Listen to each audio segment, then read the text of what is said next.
Well, I feel like we're going to be in for a long night in general, so here we go. There's no turning back now. So where we last left off, we were doing another investigation on the second day, and now this is December 27th, because on December 28th, the the legality, the relevancy of the DL6 case, which was the case Edgeworth was found himself linked to, will close on the next day, which is tomorrow, for the time period of Japanifornia. So after another investigation and finding another witness that's going to stand trial and testify against Miles Edgeworth, we're now here in the courtroom again on day 3. December 27th, 10 a.m., District Court Room number 3. Alright, here we go. Court is now in session for the trial of Miles Edgeworth. The defense is ready, Your Honor. Very well. Apparently the prosecution is also ready. Who's the judge here anyway?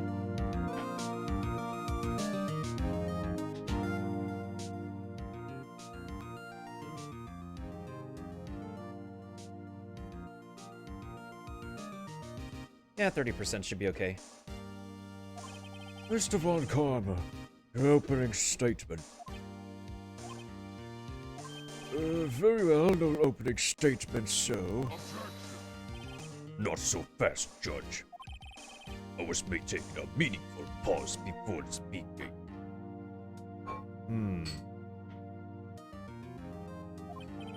Right, of course. Objection. Today's trial will end 3 minutes from now.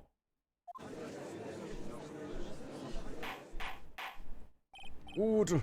Order! Mr. Von Karma, what is the meaning of your statement just now? Bah, must you question everything? It will be over in 3 minutes. We have no time to waste. Call my witness now. Right. I call my witness, my decisive witness, to the stand. It's that mysterious boat shop owner.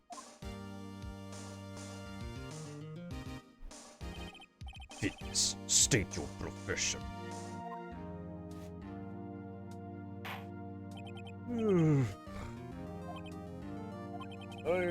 I'm the proprietor of the restaurant at the Wet Noodle at Gourd Lake. I also rent boats. The night of the incident, you were in the boat rental shop, correct? Yup, I was. Please testify. Wait a second. Still haven't heard who this old guy is. Objection! Wait a minute. Chuck the mate. The witness hasn't stated his name yet. Because I did not ask him, Mr. Wright, but I have predicted this trial will end in 3 minutes. Stop asking trivial questions and cooperate. Yeah, right. The witness will state his name.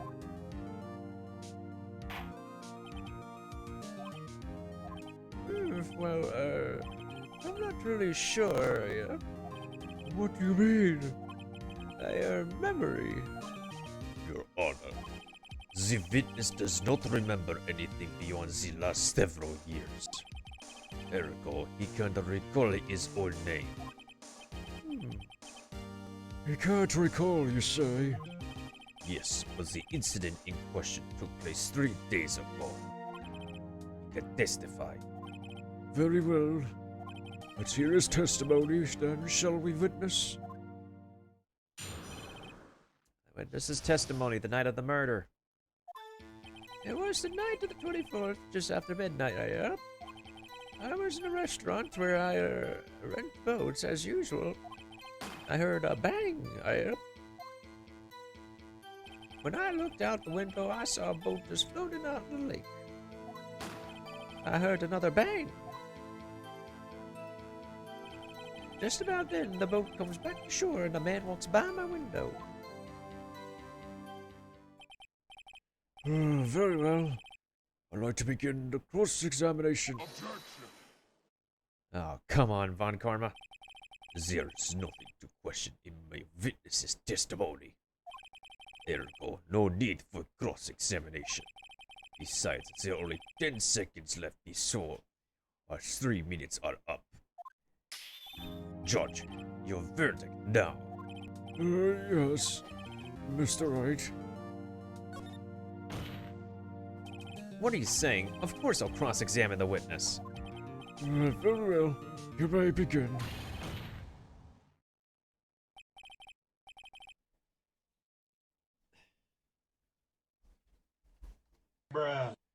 Excuse me, Mr. Von Karma. 3 minutes just passed. I see. Well then, let's just take our time. You may cross-examine the witness. Alright, let's... Yeah, no problem, Kaiser Dude. Let's break apart this dude's statement while Kaiser Dude lurks.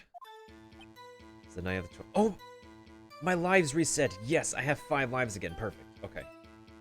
Okay. It's the night of the 24th, just after midnight. That's correct. I was in the restaurant where I ran boats. I heard a bang. I looked out the window. I saw a boat just floating on the lake. Then I heard another bang. Just about... A man walks by my window.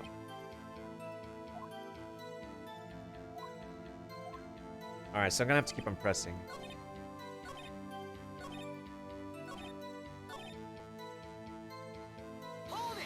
Alright. By your window? Alright, up by my window, right outside the window of my little shack. And could you see the man's face? Well, the fog was pretty darn thick, but he was right there in front of me. I saw him. This is a rather important detail. Please add it to your testimony. I have a bad feeling about this. That man was the defendant. I was saying, I can't believe he's dead. Hold it! Are you sure? Oh. Dad? Are you sure, Dad? That's certain, Keith. He said, I can't believe he's dead, as he was walking by, too.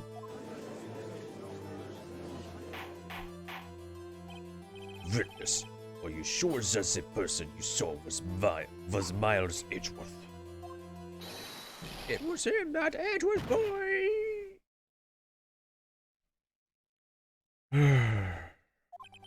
This sounds like decisive evidence indeed. I see no room for doubt. On karma. He lured me into cross-examining so he could set me up for a fall.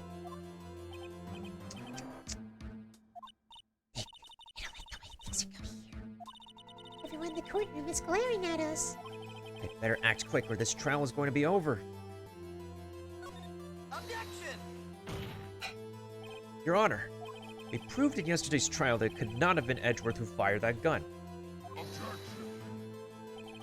Mr. Wright, are you referring to the fingerprints from Edgeworth's right hand found on the gun? As a photograph showing a man firing with his left hand? Exactly. That is easily explainable. He could have wiped the prints after he fired. You are ignoring the truth of the matter here. Everything in this witness's testimony is true. Judge is lost in thought. What should I do?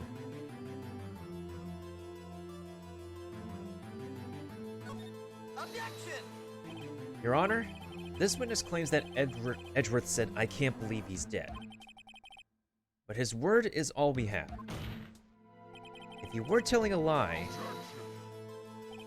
Mr. Wright, in a court of law, the evidence tells all.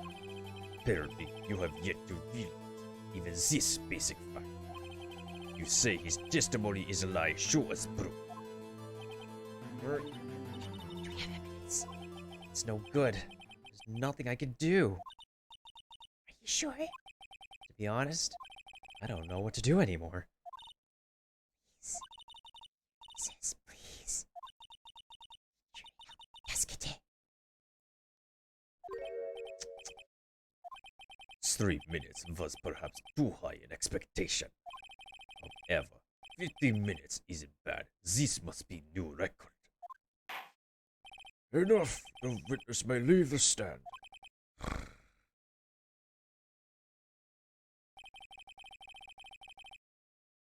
This court sees no reason to further prolong the trial, nor is there any need for more time to decide the case against the defendant.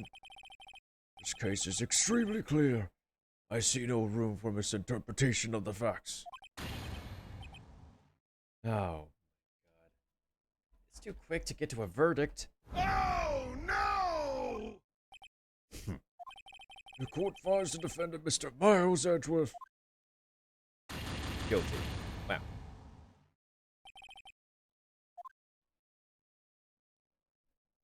Hold on a second. For some reason, I should have corrected to Ace Attorney.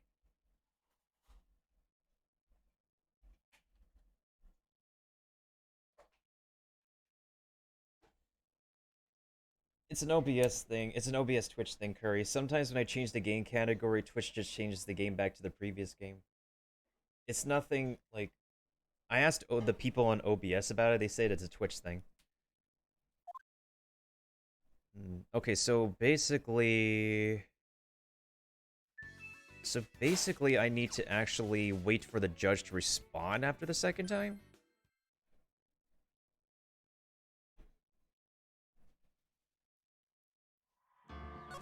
I could edit it later anyways. Alright. Time to do the curry and skip the dialogue.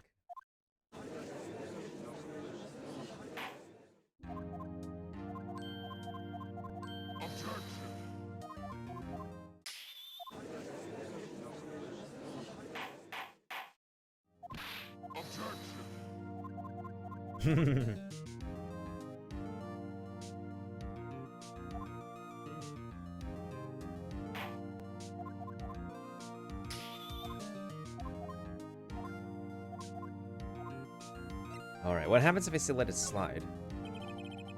Like I thought, I guess it doesn't really matter. Doesn't matter. What are you thinking, Nick? What if the old man had something to do with the DL6 incident? If we don't find out who he is, we won't be able to build the case here. There's a point. Objection!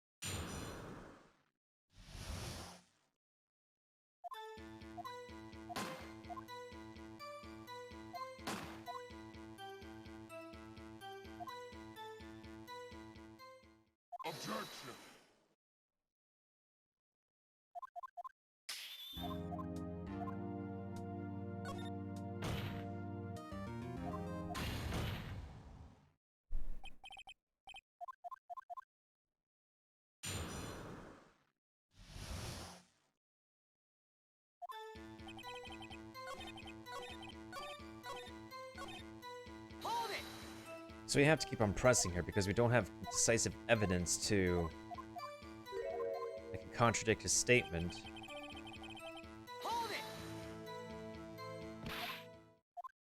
Fast forward the dialogue. Fast forward the dialogue.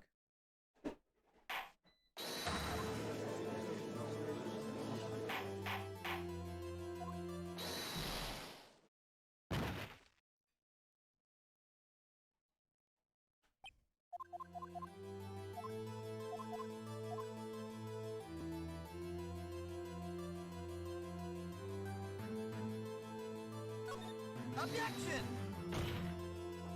Objection!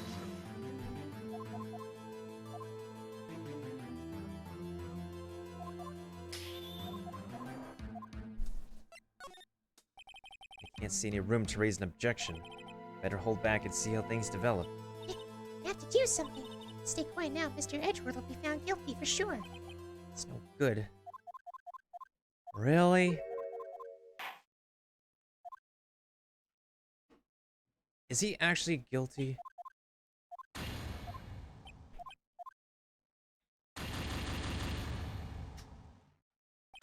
The accuser will surrender to the court immediately, to be held pending trial at a higher court within a month from today's date.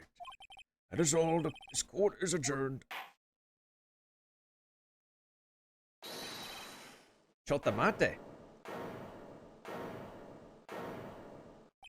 Who was that just now? Me! Larry? What are you doing here? Listen, you gotta listen to me. I was there in the park the night of the murder. I wasn't sure about it until just yesterday. But today I remembered it. Remembered what? The gunshot. I heard it too. Okay, the game debated us. Order. What is the meaning of this? The verdict has been decided. I call for adjournment. One moment, Mr. Von Karma. So, you say you heard a gunshot? Yeah, I did. A gunshot at night. I was sitting here in the audience listening to the testimony. I realized something he said was different from what I remember. Anyhow, I can't just sit here and let you call Edgy a murderer. It's just not right. I'll testify. Let me testify. Order. Order. Well, this is the first time something has happened like this in my court. I'm not quite sure how to proceed. Judge, you've already given your decision. The trial is over. Sit. Larry's given us one final chance at this. He's right. If only it wasn't Larry. Could make things even worse. Mr. Edgeworth was just declared guilty, Nick. It doesn't get any worse. You're right. Okay. Your Honor, if there's another witness, it is our duty to hear him speak.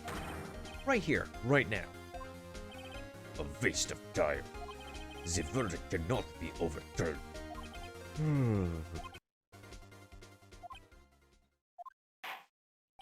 Allow me to speak my opinion.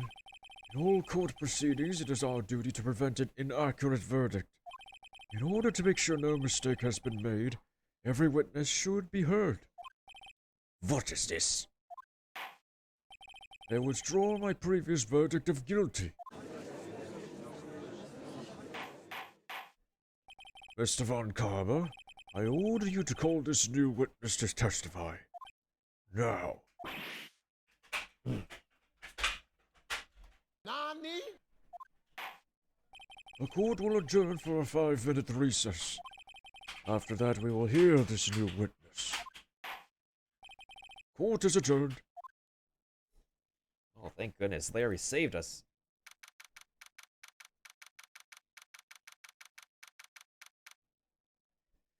December 27th, 10:28, District Court, Defendant Lobby number 2. That was too close. Sorry to keep you on the edge of your seat like that, Edgeworth. Get it? Edge of your seat. Edgeworth, anyways. I've seen worse. Yeah, right, Edgeworth. You're sweating bullets. I just wonder what Larry plans to say in there. Larry was at the lake that night. Yes. He said he went looking for the steel samurai balloon that flew into the lake. Oh, right. And he found the balloon in the air tank that night. Yeah. Hey, Edgeworth. Huh? You say something right? Yeah, a lot of things. You seem out of it. What's wrong? It's nothing. Mr. Edgeworth, there's something I've been meaning to ask you. What's that? Why are your fingerprints on the murder weapon? Oh.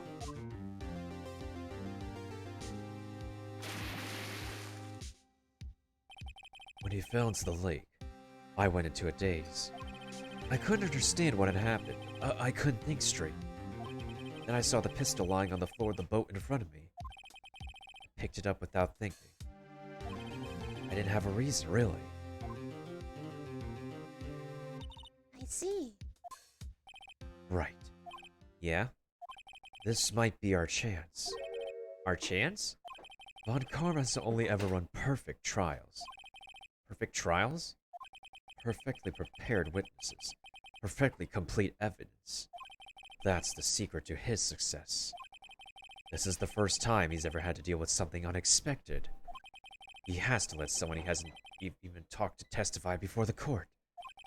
And that someone is Larry. What are you getting at? It's likely his testimony will be full of holes, right? Oh, that's right, Nick. No 10-minute trial this time. No flip this one for all it's worth. We'll milk this one for. Oh my god, Maya, you should not have to say it that while making that face. Because that's a double entendre you said right there. Anyways. Hey, it was 15 minutes. 15. Everything's on Larry now. December 27th, 10:35 a.m., District Courtroom number 3. Court is now back in session. Witness, please testify to the court about everything you saw on the night of December 24th. Right, leave it to me. Please, Larry, don't mess this one up. I hate to admit it, but you're our last chance. My karma didn't even have time to prep his witness. Just hope Edgeworth is right about this being our big break. Alright, Larry. That night, I was out on a boat on the lake. I was looking for something, and I found it. So I quickly slipped the boat back in at the rental dock shop. And just as I was thinking about going home, I heard a bang. I looked out over the lake, but I didn't see a boat. So after I heard that single gunshot, I went home. Single gunshot? That was unusually vague testimony, even for this court. In any case, Mr. Wright, you may begin your cross-examination. Yes, Your Honor. What's wrong, Nick? It's Larry. I have no idea what he's going to say if I press him. I'm a little scared. Well, we've come this far. There's no way to go but forward, Nick. Maya's right about that part. That's correct. That's correct. Hear this bang. Hold it! So you only heard one bang, correct? Yeah. Huh. Well, Nick, It was a pretty wishy-washy testimony, wasn't it? I guess I should just start working on the contradictions. sorry. Wish I could be more helpful. Wish I could call my sister. Alright.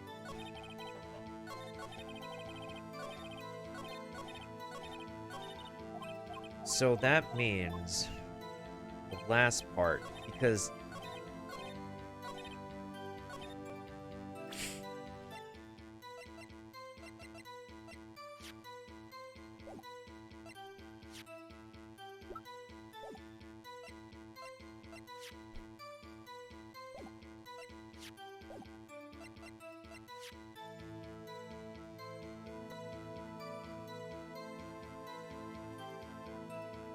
Objection! Wait a sec, Larry. What? You only heard one bang? You're sure? That's what I said. But Ms. Lotta Hart testified yesterday that she heard 2 bangs. And the old man just now said the same thing. They both heard 2 gunshots that night. Huh? Were you even listening? Were you paying attention at all to what they said? Yo, Nick, please! Huh? You know, something's been bothering me. I'm a witness, see, I'm like a customer here. So you gotta treat me nice and stuff, okay? Mr. Butts, What? you only heard one gunshot, are you sure? Well, to tell you the truth, I'm not sure. Eh? Not sure? How could you not be sure? Yeah, well, I might have missed the other gunshot. Was listening to something else. Something else? My radio, dude, with my headphones. Nani?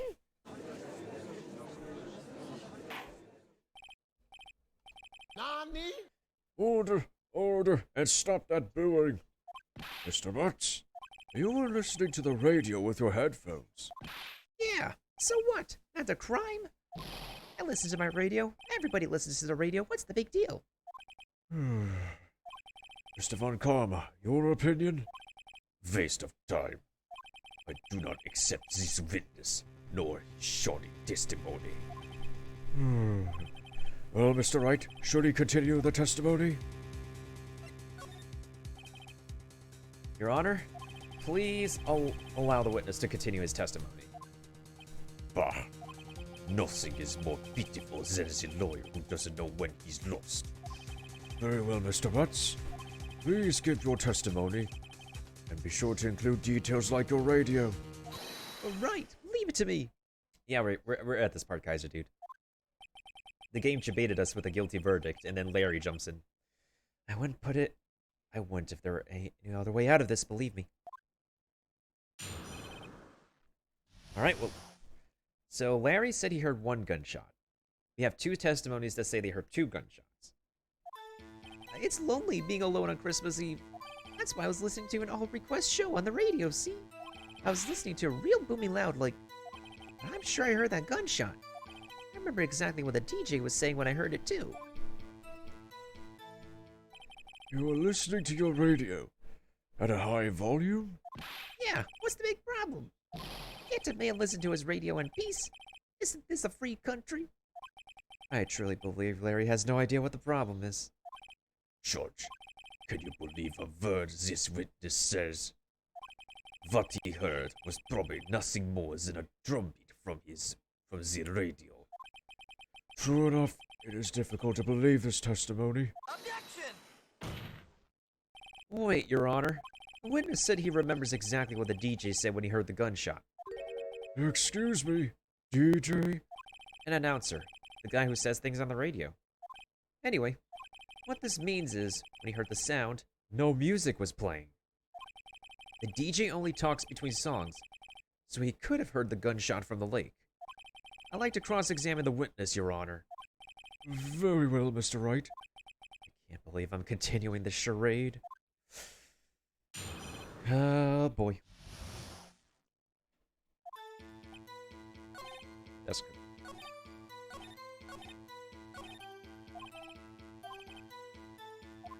Alright, so the last statement. What the hell did the DJ say? Hold it! What did she say? Mr. Wright, please cease these pointless questions.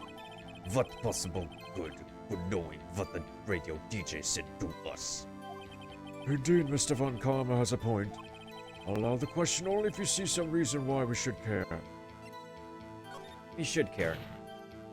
We should care, Your Honor. Of course we should. Why? Well, how do you know if we don't ask him? Fine, very well. Mr. Butts, please testify to the court. What was the radio announcer saying when you heard the gunshot? Just when she said, hey, it's almost Christmas, I heard the gunshot. Hold it!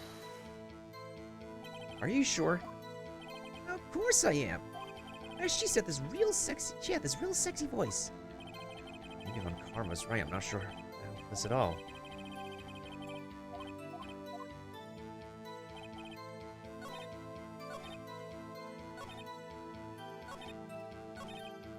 Hold it!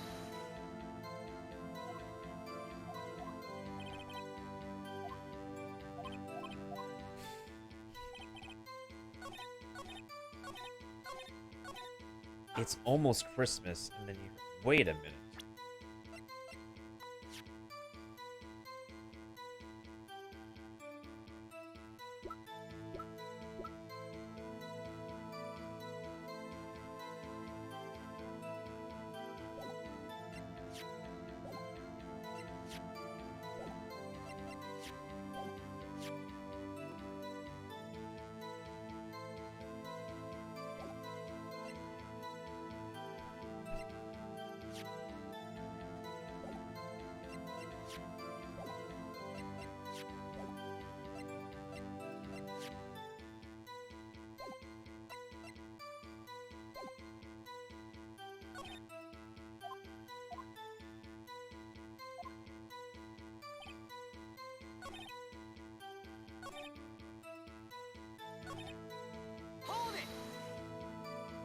Can you prove that?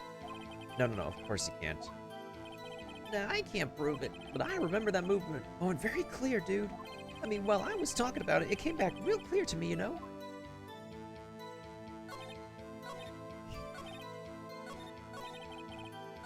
Hold it! Real booming loud? Yeah, you know. And you had headphones on. Yep. I wouldn't think you could hear anything going on outside at all.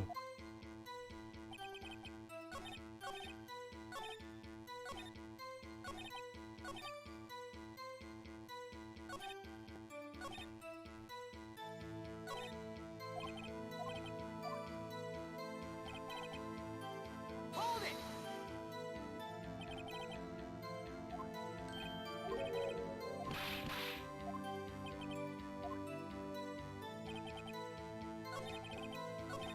Hi, how are you?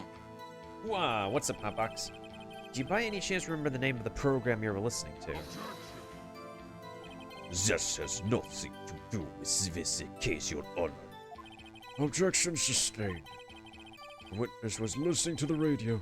That is all we need to know. Yes, Mr. Butts. How are you doing, Hotbox? How's your day? When it's almost Christmas, you heard the gunshot.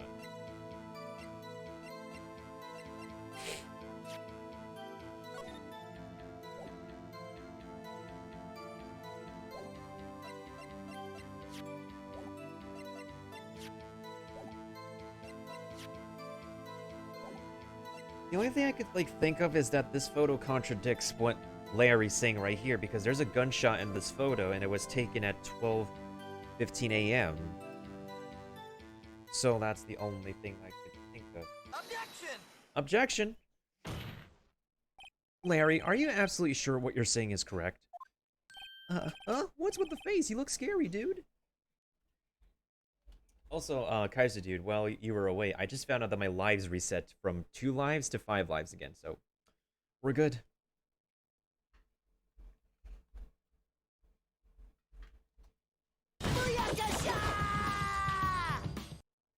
Hey, if you're trying to scare me, you better know I don't scare that easy. There's something the matter, Mr. Wright. Your Honor, did you hear what the witness just said? The DJ said, hey, it's almost Christmas when he heard the gunshot.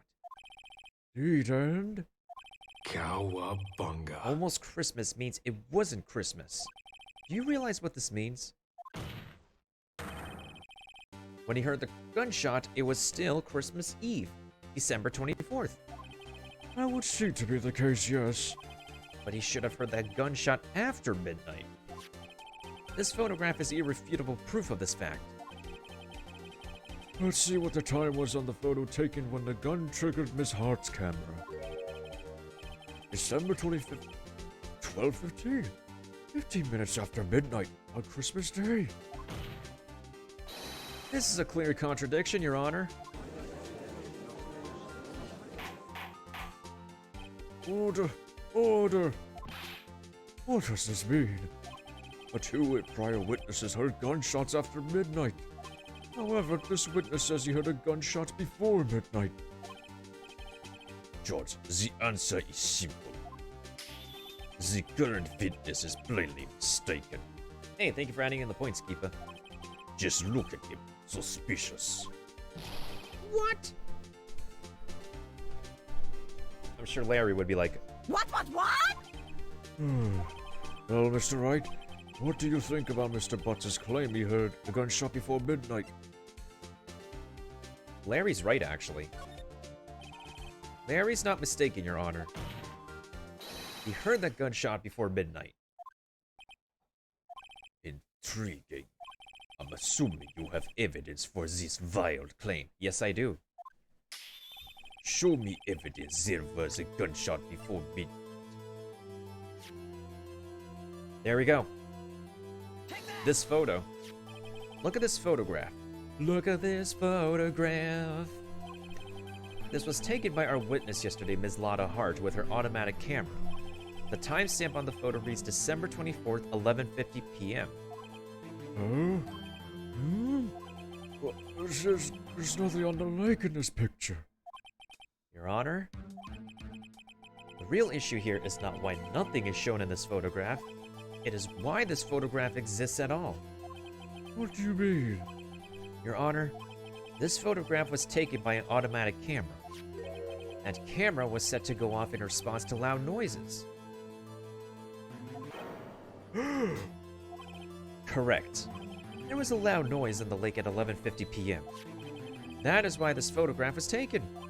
In other words, when Larry heard that gunshot, it was most definitely still Christmas Eve. Indeed, it would seem that is the case.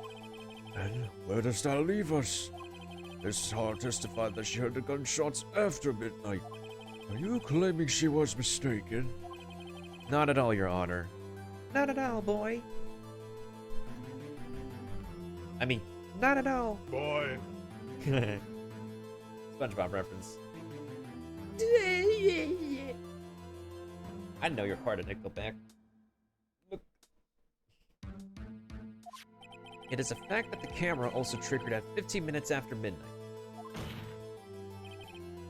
Your Honor, that night there were 2 sets of gunshots with a 25-minute pause between them. Why would this be? Don't be fooled, Judge. The camera was set to respond to loud noises. Yes? There is no proof that the loud noise at 11:50 was a gunshot. Why the witness could have sneezed, triggering the camera. Hey, my nose was clear that night, man. Clear! Well, Mr. Wright, there's no turning back now. And you prove that the loud noise at 11:50 was indeed a gunshot. Please show the court evidence if you have it.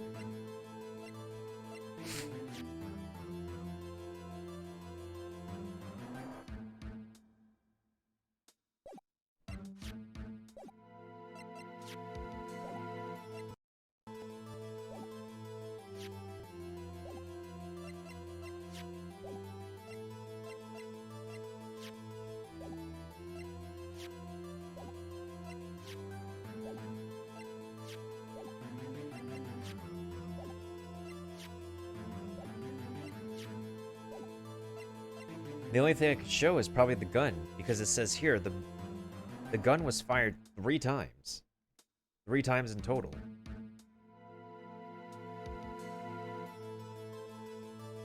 Take that! This is my evidence. The murder weapon. Something about this pistol was bothering me, Your Honor. Both of the witnesses who testified yesterday heard 2 gunshots. However, the murder weapon was fired 3 times. When, then, was the last shot fired? Only now have I realized the truth. That 3rd shot was the shot Larry heard just before midnight. Order. That would make sense of the evidence we've seen so far. However, this leaves me wondering exactly what did happen on that night on the lake. Exactly. If this is true, there were 2 sets of gunshots separated by 35 minutes. One at 11:50, another at 15 minutes after midnight. Why, I ask you, why? Uh-oh, I better think of something quick. Wait a second. Gunshots separate by 25 minutes. What's wrong, Nick? Hey, Shubu. I have it! Huh? Remember the case with the Steel Samurai? Huh? Oh, yeah, of course I remember. The murderer in this case had the same idea as the murderer in that case. What do you mean? Maya. Don't figure this out now. We'll never overturn Edward's guilty verdict. I've got a hunch, and I'm going to run with it. Right. Is this safe? Safe? We've already gotten a guilty verdict. We have nothing to lose.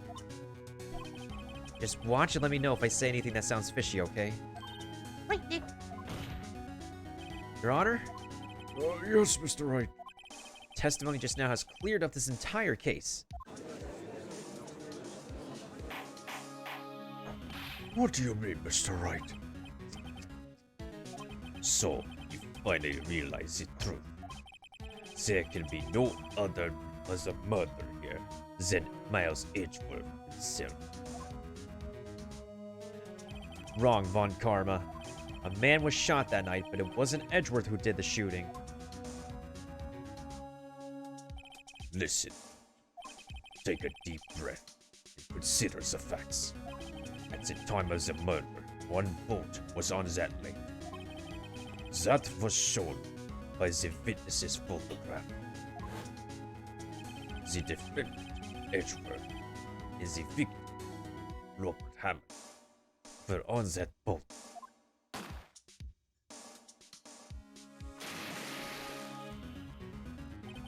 There was a gunshot fired on that boat and Robert Hammond fell into the lake. The distance of the shooting was 1 meter. Could have been suicide. Well, the guilty party has to be the other man on that boat. I admit it is hard to imagine any other possibility. Yes. This assumes that the victim was shot at 15 minutes after midnight. What do you mean by that, Mr. Wright? You have photographic evidence of the time of the shooting. The timestamp on the photo says 12:15. But Larry heard a gunshot 25 minutes before that. Robert Hammond was killed then, 25 minutes before the shot on the lake. That's the only way that Edgeworth could be innocent. Mr. Wright, are you quite mad? Explain who the other two men on the boat are.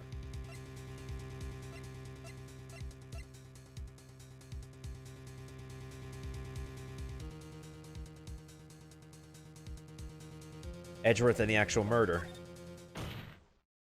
Of course, it was Edgeworth and the actual murder. After the murder killed Robert Hammond at 11:50, he assumed the guise of Mr. Hammond and met Edgeworth. That makes sense. Thick brains. What? Are you serious? Yes, Edgeworth won't tell us why he went to the lake that night. However, I have a hunch. That night, Robert Hammond called Mr. Edgeworth to the lake. Now, Edgeworth didn't know Robert Hammond's face that well. That's why he didn't suspect anything when the murder took Robert Hammond's place. I'm not sure what to make of all this. Ludicrous. Mr. Wright, tell us the name of the murderer then. The murderer's name? Right, it's... I don't know. Actually, I don't know the murderer's name. You don't know? Bah, again you waste my time. I don't know because he never told us. Oh, he now realizes. The murderer is the caretaker of the boat shop, that old man. At 11:50, he was the one who killed Robert Hammond. Caretaker of the boat shop? Where did he do this? Weren't any boats on the lake then? Why would he have to go all the way out on the lake just to shoot someone? May I suggest that the real scene of the crime was not on a boat? There's gotta be a lot of nannies in here. This is still anime-esque. Then where did the murder take place?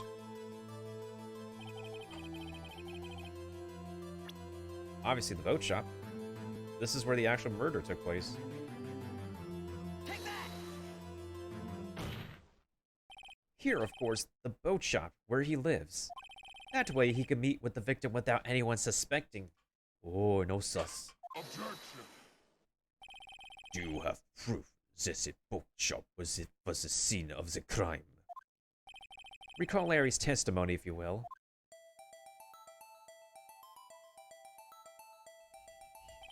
That night, he was out on the lake on a boat, searching for something. He finds it and returns the boat. Then, just as he's starting to head for home, he hears a gunshot. He heard a gunshot, Your Honor, even though he was wearing headphones at the time. In other words, the gunshot was very, very close by. And where would he be? That be if he had just returned a boat? A boat shop. Mr. Wright, what happened that night on Gourd Lake? Please tell the court from the beginning. Yes, Your Honor. Nick, are you sure about this? Not really. I think if I start at the very beginning, I take it slow, I might just be able to figure this out. That night, the caretaker of the boat shop called Robert Hammond to his shop. This is like Danganronpa. This was around 11:50.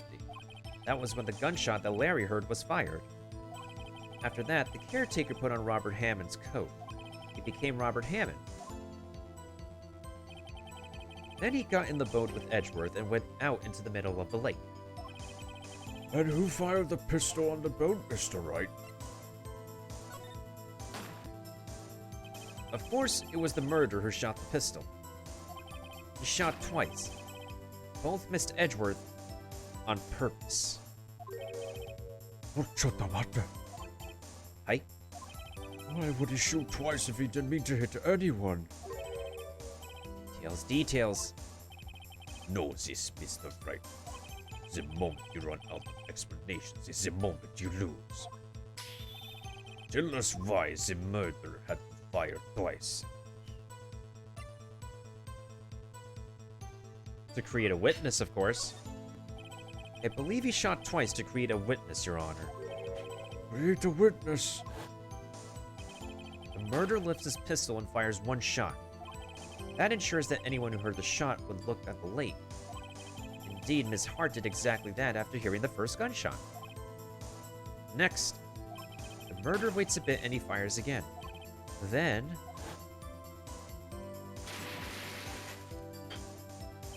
the murderer jumps from the boat himself, leaving the pistol in the boat behind him.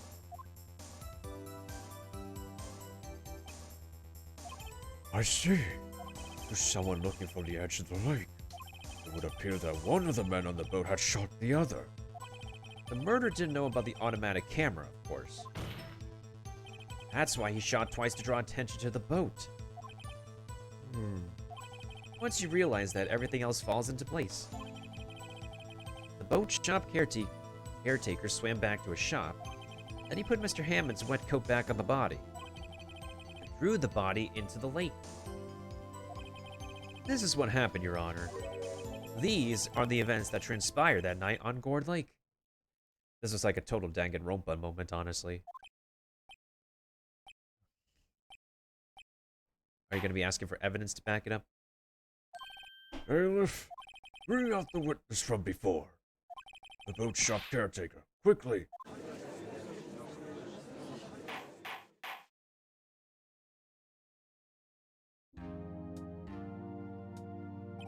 Very well.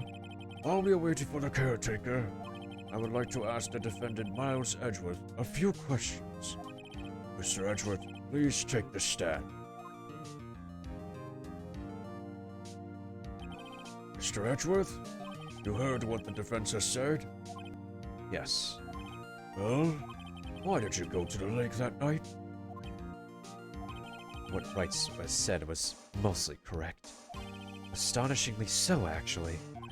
Yes. Several days ago, I received a letter. The letter was signed, Robert Hammond. He asked me to come to the boat shop by the lake at midnight on Christmas Eve. He said he had something very important to discuss with me. Something important? I'm sorry, I can't say what it was. Your Honor, sir. Bailiff, we're conducting a trial here. I ask that you remain quiet. The witness has disappeared.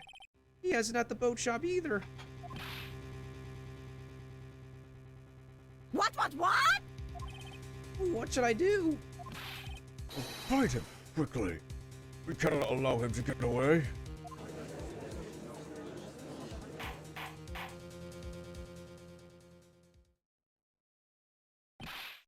Mr. Von Karma, your witness has disappeared.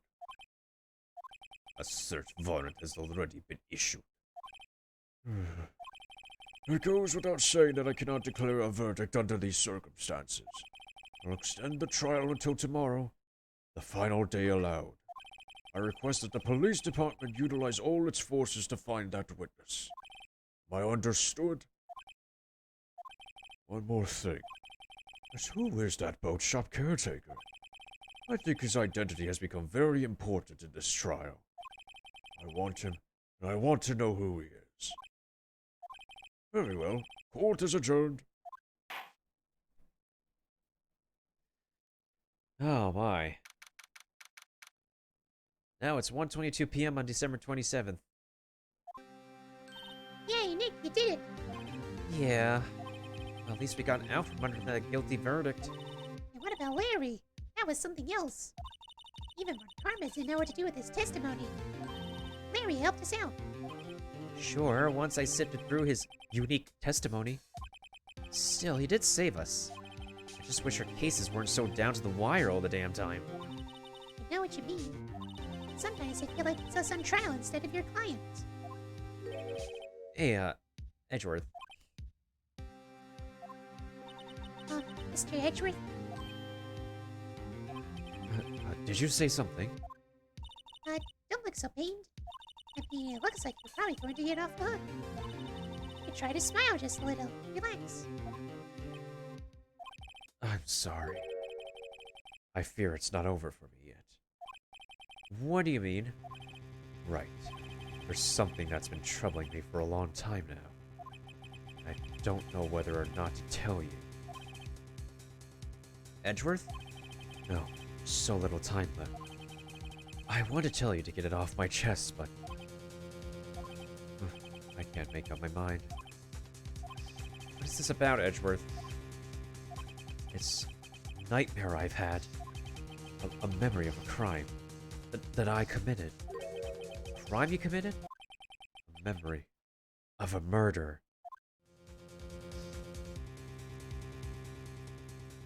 There we go. There's the bookmark.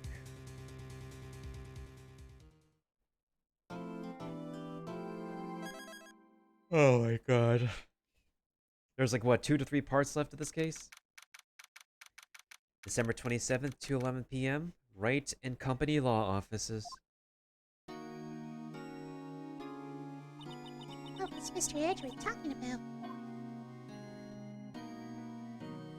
A memory of a crime that I committed. A memory of murder. Do you really think Mr. Edgeworth killed? I don't believe it, not Edgeworth. Some painful memory has been troubling him recently. He'd never take someone's life, never. Nick, Yo, how's everyone doing? What'd you think of my performance today? I'd have him swooning the aisles, huh, Maya? so swooning? Me? Oh, yes. I do remember feeling faint. Right on.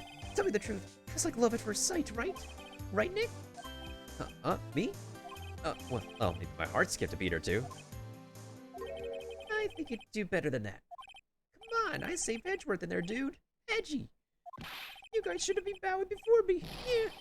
Bow before your hero.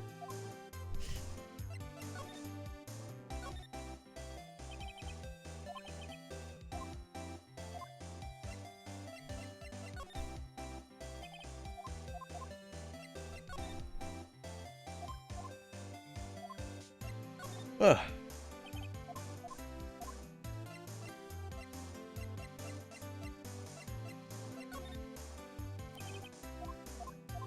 Literally none of this evidence works, okay. So what can we speak to?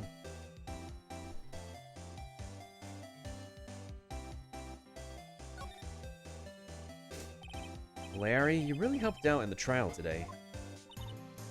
He did. If you weren't there, Larry, I'm sure Mr. Edgeworth would have been found guilty. But seriously, Nick, that boat shop caretaker guy is pretty sus. Well, Edgy ain't off the hook yet. Way to spoil the mood, Larry. Hey, I'm just a guy sitting in the audience, you know? From where I was sitting, Edgy seemed pretty edgy. I mean, can you really know he's telling the truth about that night? Nick? I don't know. What? What I do know is, I'm going to believe in you two until the end.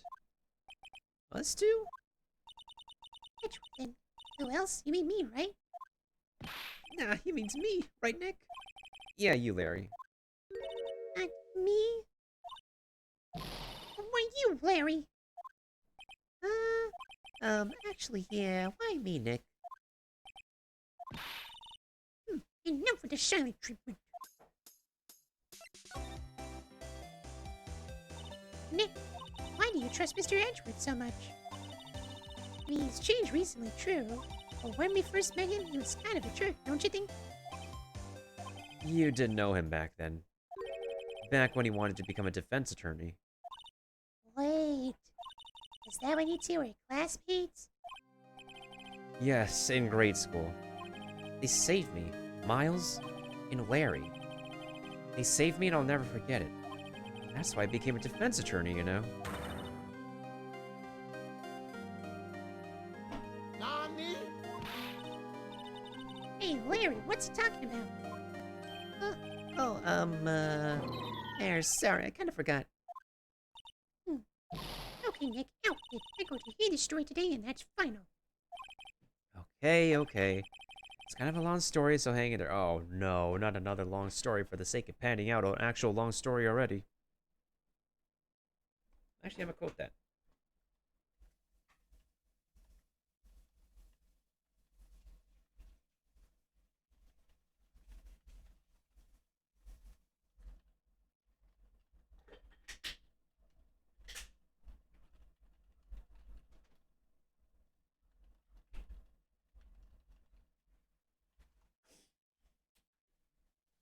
There we go.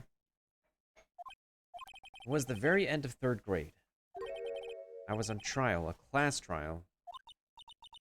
Class trial? You remember Larry? Spring, end of 3rd grade? The kid in our class got his lunch money stolen. Lunch money? Our school was really small. Every month, kids would bring in an envelope with money for lunch from home. Soka. Anyway, this kid's envelope disappeared. With 38...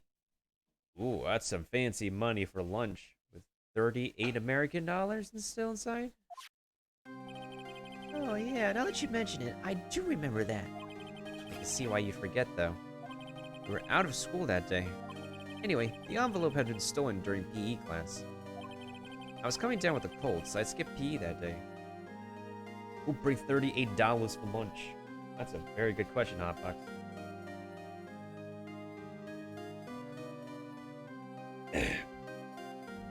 That'd be some, what did they say? Extra thick! Lunch money. I was the only one not in class. So they thought you did it?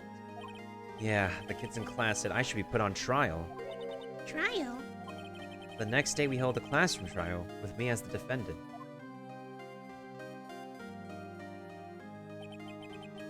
I didn't do it! Okay, so... Side note, side story. Basically, this is an actual story that happened to the director of this game, Shu Takumi. And, it's just a lot more of a travesty because what happened in his case, he had nobody. I kid you not. Mans had nobody to defend him. If that ain't a travesty in your childhood, then I don't know what is. Oh yeah, Edgeworth had to witness somebody dying. That's also a travesty. So yeah, basically what happened with the director is that when he was in grade school, some bullies decided to pick on him. And what they ended up doing is take a girl's lunch money and put it in some kind of can for someone to foolishly find, so they could be able to like pick on the person who finds that money and actually blame the victim for stealing the money that they took to like blame on somebody else. So apparently the director, as a kid in grade school, he unfortunately found the can with the stolen money. He ends up picking it up, but without thinking so much about it, which led the bullies to take advantage of him, and he got get pulled into a classroom full of kids that he did not know, a teacher he did not know. And he was forced to apologize to the girl who the money belonged to. And the bullies just straight up got away with it. And nobody defended the dude. It's, that was the story. That's the true story of what inspired this one. For Phoenix Wright's grade school memory. Yeah.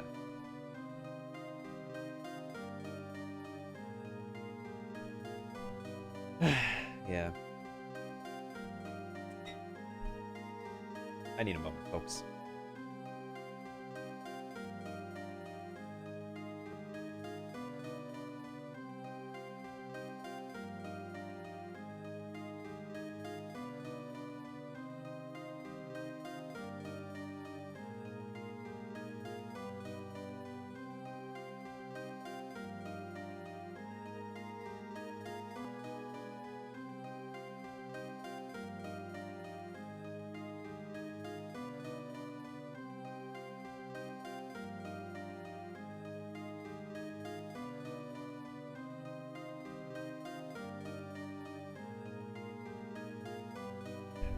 Yeah, it is wild.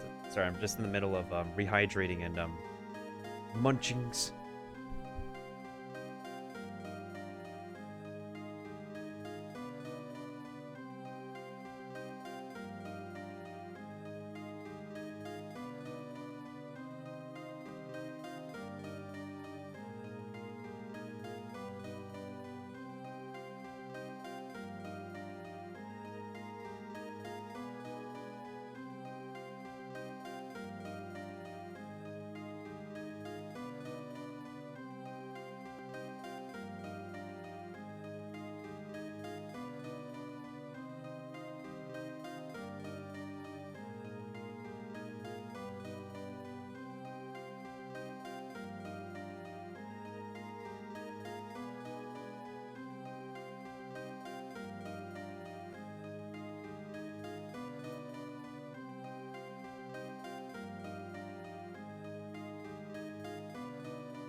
Alright, I'm good.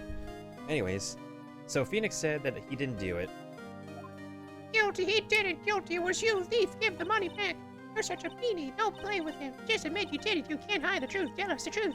Ooh, but you're not gonna play with me anymore. Don't burn my eraser. You should be allowed to the relay racer in the library committee. Give me back my 50 cents I loaned you. Now, Phoenix, you know we shouldn't steal people's money. It's not right. In the end, even the teacher thought I'd done it. Go over and apologize, Phoenix. I didn't know what was happening. It was so sad I couldn't stop crying. Everyone was staring at me like I'd done it. I tried to apologize. I went to where the boy whose money had been stolen was sitting. That's when it happened. Yiggy He shouldn't have to apologize. The only thing that belongs in a trial is evidence. Anything else has no place. You should all be ashamed, amateurs. Miles?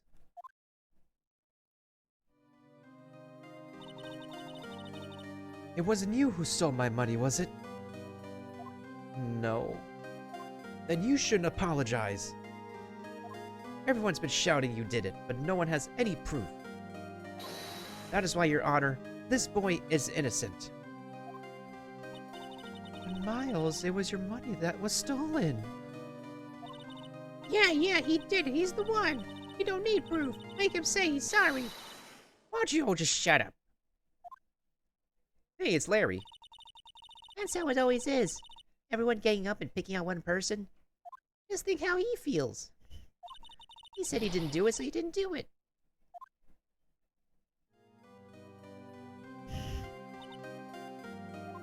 Very well. I will replace the money myself.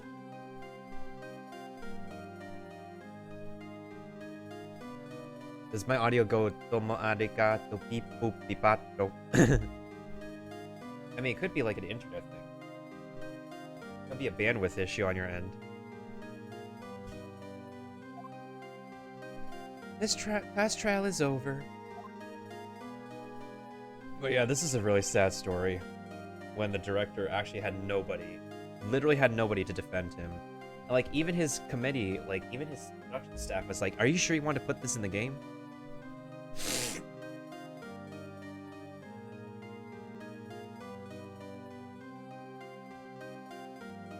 Yo, dude, Twitch is breaking all the time.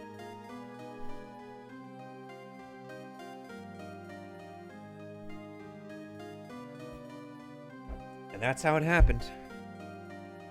Ugh.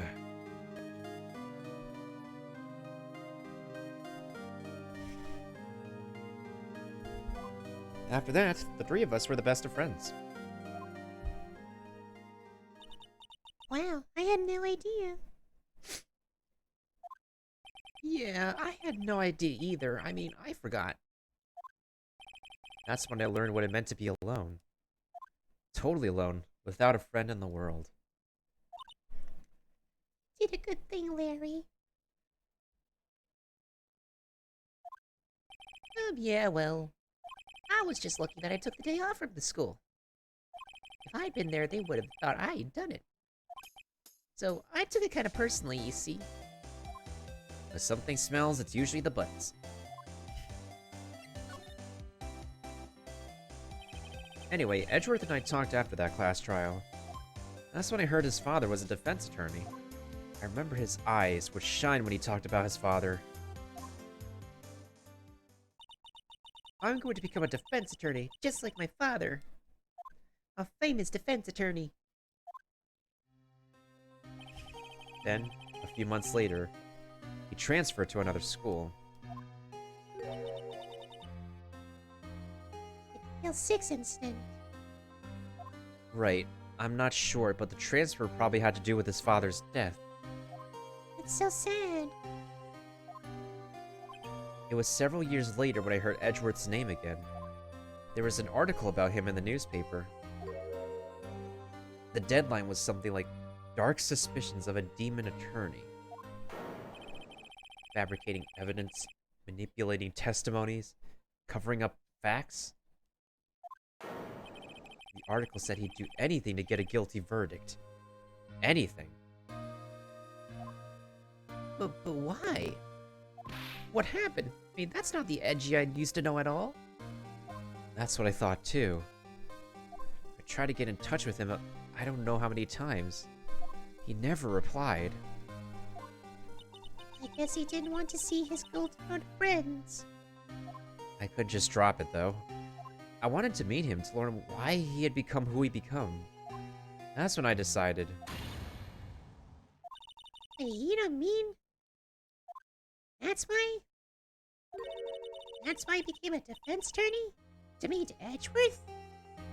If I was a defense attorney, I knew he'd have to meet me whether he wanted to or not. In court. And Edgeworth believed in me, and I believe in him. He's in pain, and no one's on his side. I'm the only one who knows the real Edgeworth. I'm the only one who can help him. Whoa, Nick. So, is that why you helped me out for free? Yes. I helped you because I believed in you. Except I don't remember anything saying I'd do it for free. Oh, Nick. Nick! We have to save Mr. Edgeworth if it's the last thing we do, okay? Right. It may very well be. First, there's that rental boat shop caretaker. We need to find out who or what he is. I'd settle for who. I guess I could clean out some of this evidence I no longer need.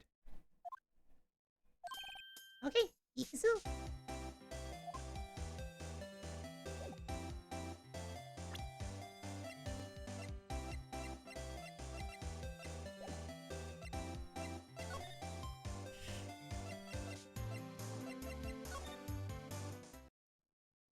December 27th, Grossberg Law Offices.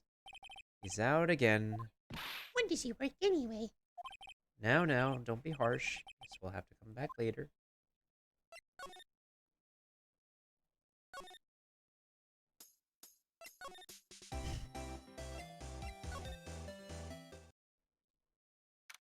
December 27th, Detention Center Visitors Room. You look as grim as always. Mr. Edgeworth, I heard the story about the class trial. Class trial? What do you mean? You don't remember? No, I don't. Lunch money was stolen, wasn't it? In 3rd grade? Lunch money? Oh, right, yes. I seem to remember something like that. Really remembers. Well, it probably only mattered to me anyway. Mr. Edgeworth, didn't you know? That trial was the reason Nick became a defense attorney. Ridiculous. Gee, thanks. That said, it does sound like the kind of thing you do. You haven't changed a bit, have you, right? So simple. To a fault, even. Well, maybe, yeah, but I think you changed too much, Edgeworth. Perhaps.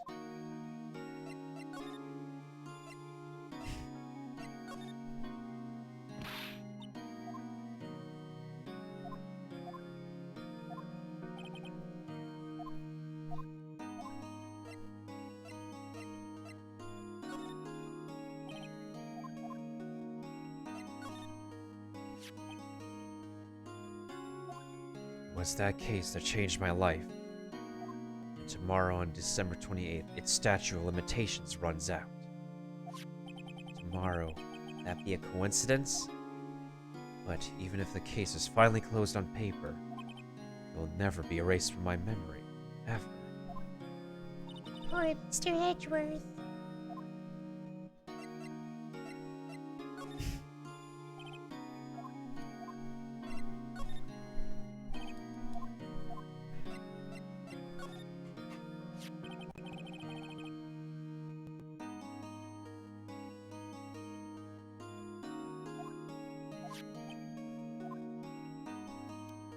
You know, I was impressed by your deduction in the trial today. Granted, you were at the end of your rope, but still. Nick, you noticed.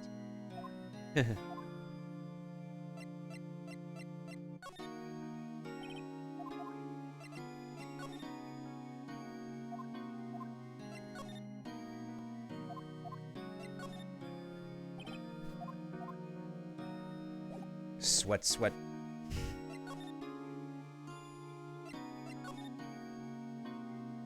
Hey, Edgeworth, why did you become a prosecutor anyway? You used to look up to your dad. He said he wanted to be a defense attorney, right?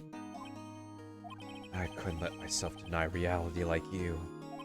What do you mean? My father was taken from me, and you want me to defend criminals? I'm sorry, right, but I'm not that good of a person. One suspect was apprehended in your father's murder, right? Yes, the man trapped in the elevator with my father. His name was Yanni Yogi.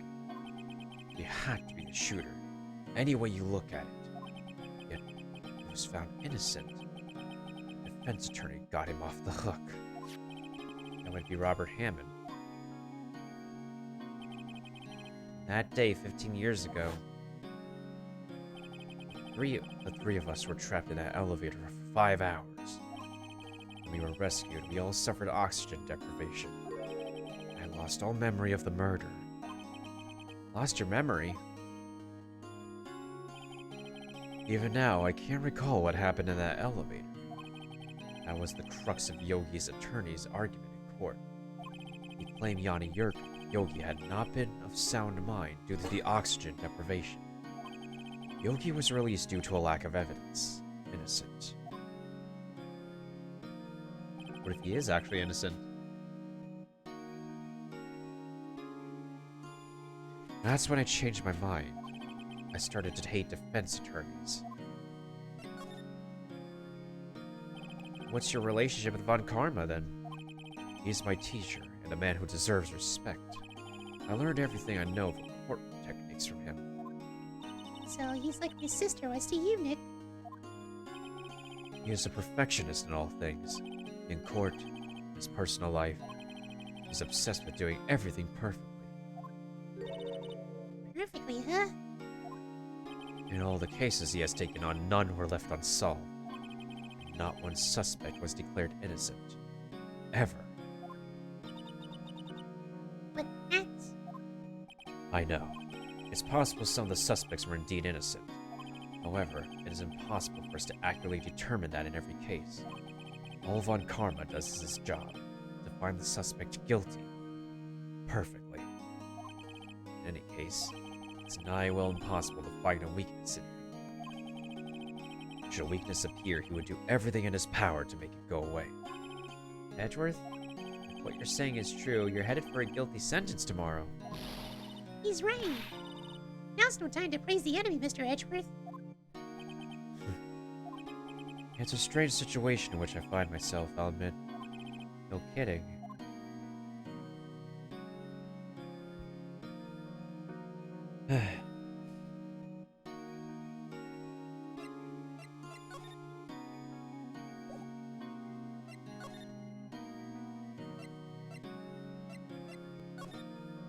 Well, let's head over to the Criminal Affairs Department. December 27th, Police Department Criminal Affairs, and that Monka S. doll is still in the back over there. Looks like Detective Gumshoe hasn't gone back yet. Gumshoe won't be back coming back today. Really? He said there was some guy he had to arrest by tomorrow. Shop caretaker. You shouted something about catching him if it's the last thing I do, pal. Good luck, Gumshoe.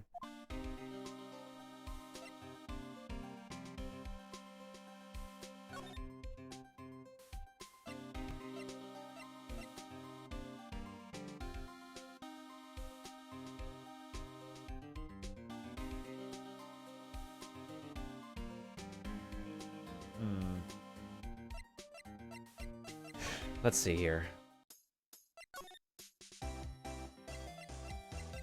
Guess we'll have to go to Gourd Lake entrance. December 27th, Gourd Lake Park entrance. Hey, pal. Long time no see. Oh, Detective Gumshoe. Close one today, eh? What are you, Canadian? I got so worked up I snapped my tie in half. Sorry about that. No problem, pal. Thanks to you, we now know who really did it. You mean the boat shop caretaker? Look, I'll make you a promise. I'll have that scoundrel in custody by trial time tomorrow. Come what may. It's my duty to you as a police officer. Now I'm off to catch me a criminal. Detective Gumshoe sure is active today. Oh, one other thing. Eek! No one can go into the woods today. The woods? Where Lotta was camping? The woods are off limits to camping. Apparently the park ranger found out. Got pretty mad. No one can go in for a while. Guess Lotta's in a lot of trouble. Anyway, I'll be seeing you tomorrow. And tomorrow, I think, is the last day of this case, too.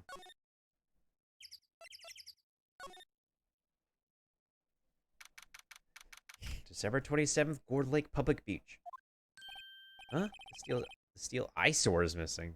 Hi, sure. It's like the hot dog stand is closed, too. Guess Larry's too busy worrying about Mr. Edgeworth to show up for work.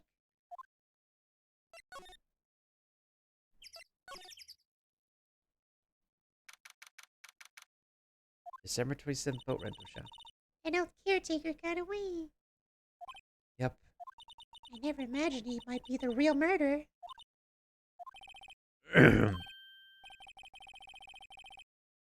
I know that clearing of the throat anywhere.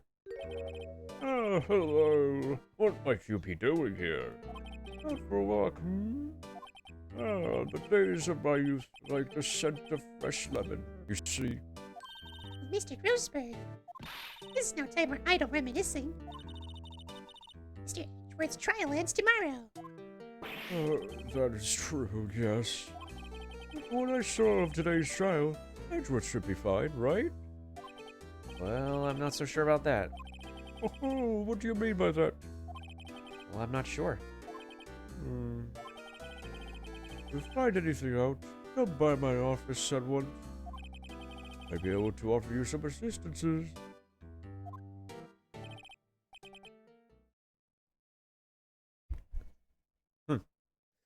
Thanks. Bye. What do you think Mr. Grossberg was doing here anyway? Who knows? Can we move inside the boat caretaker shack?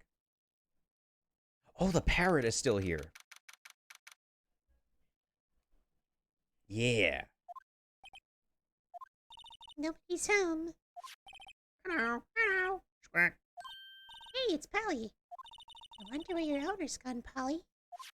Hello, hello. Squawk. I can't believe run off and leave this poor parrot to fend for herself. Hello, hello. Squawk.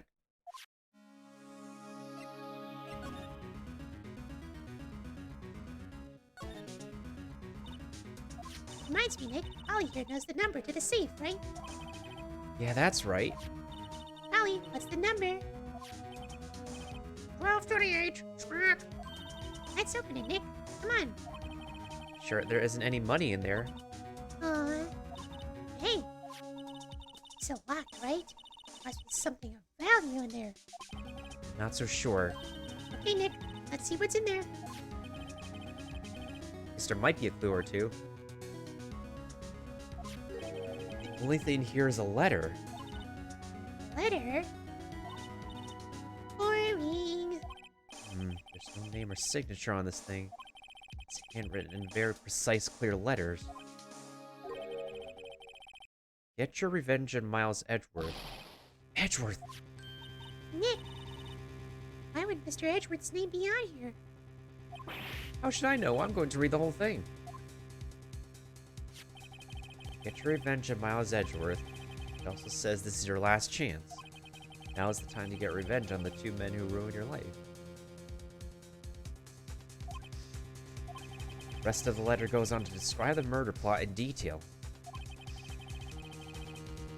How to yeet Robert Hammond. And frame Miles Edgeworth. Calling Edgeworth out to the lake, getting on the boat, firing twice. It's exactly what I figured out today in court. It's all here. In perfect detail. What do you think it means, Nick? I don't know. But it looks like these are instructions for the caretaker. When he killed Robert Hammond and called out Edgeworth, he was following instructions. Who could have written that letter? And what does it mean to get revenge on Miles Edgeworth? Look, I don't know, okay? But one thing's for certain. This letter is an amazing clue. I have a feeling we're gonna lose this said clue, though.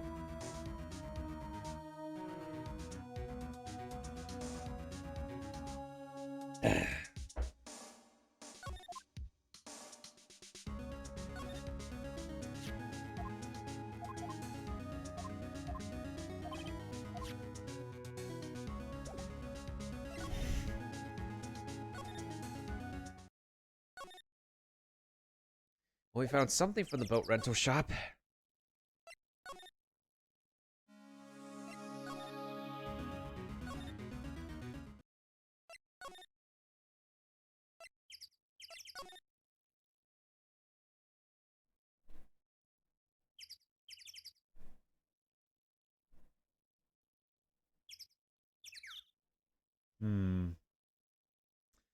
Trying to think. What do we do next? So, let's go out of the Gourd Lake for now. Criminal Affairs Department? No, let's go to the Detention Center.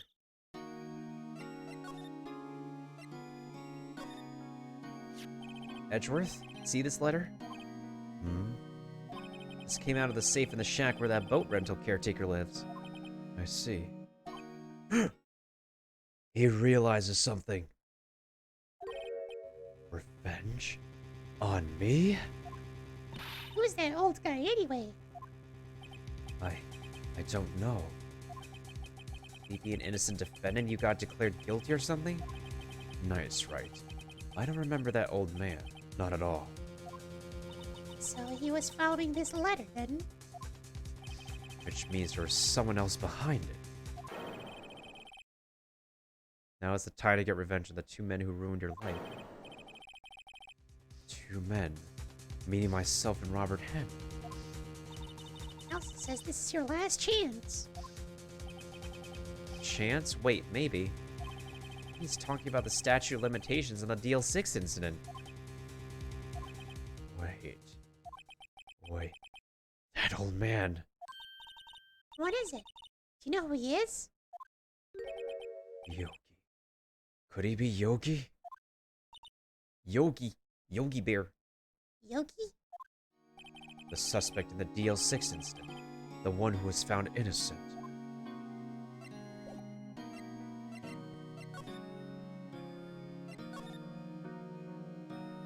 Yanni Yogi was a court bailiff at the time.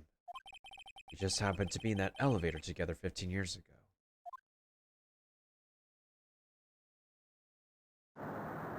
Earthquake.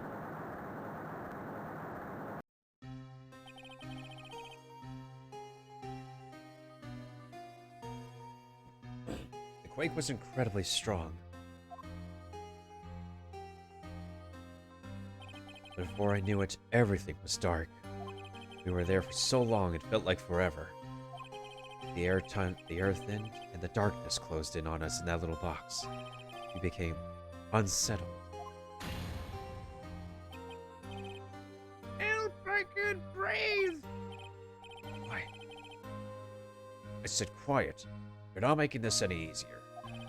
I want to get out! Help! Get us out! Don't shout. You just use up more oxygen.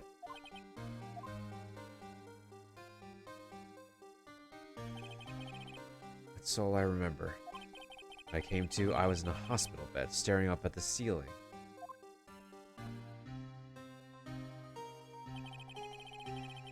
In court, Yanni Yogi's mental condition was called into question. They claimed the oxygen deprivation and stress had caused temporary insanity. In the end, the claim passed the court, and Yogi was found innocent. But isn't that strange? This letter tells him to get revenge on Edgeworth. Why would he want to take revenge on you?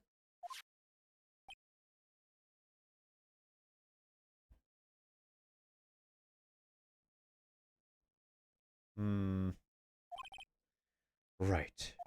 Yeah? There's something that's been troubling me these last few days. I didn't know whether or not I should tell you. You mean the nightmare? It's a nightmare I've had. A memory of a crime I committed.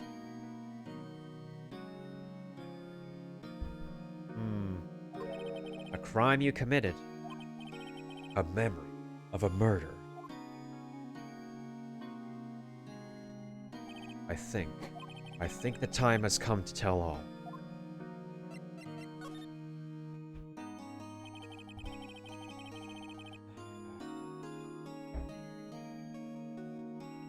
For the last 15 years, I've had the same dream almost every night. I wake up in a fearful sweat every time.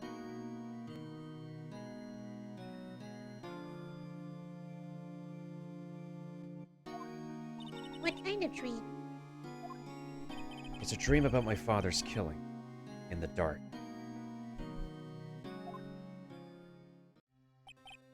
Help, I can't breathe. Quiet. I said quiet. You're not making this any easier.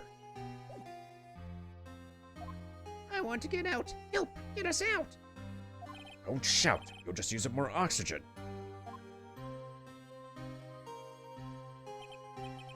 I can't breathe. You're using up my air. What? Stop breathing my air. I'll stop you. What are you? Stop breathing. What are you? Stop breathing my air. Oh, Father! It's Tacky Father! I see the pistol lying by my feet. I didn't know if it was evidence from that day in court or the bailiffs. In a daze, I pick up the pistol. Get away! Get away from my father!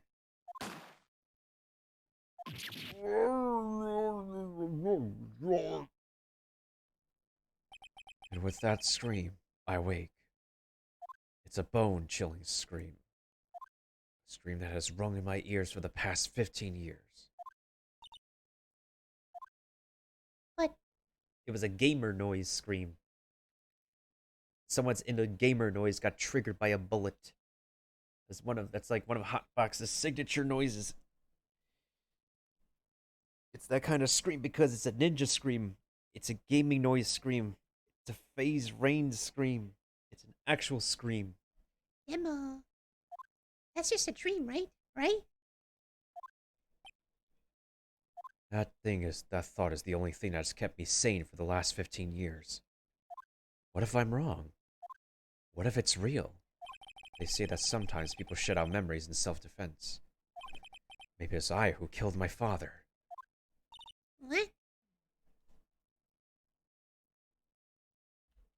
What? What?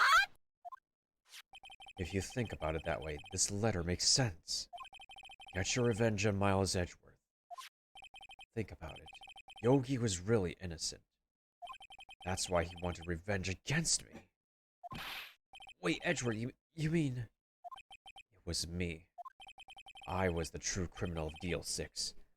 I shot my father. This is bad. What are we going to do, Nick? What can we do? I don't know. I don't think there's anything we can do, like it or not. If there's someone else who knows a lot about the DL6 incident, maybe.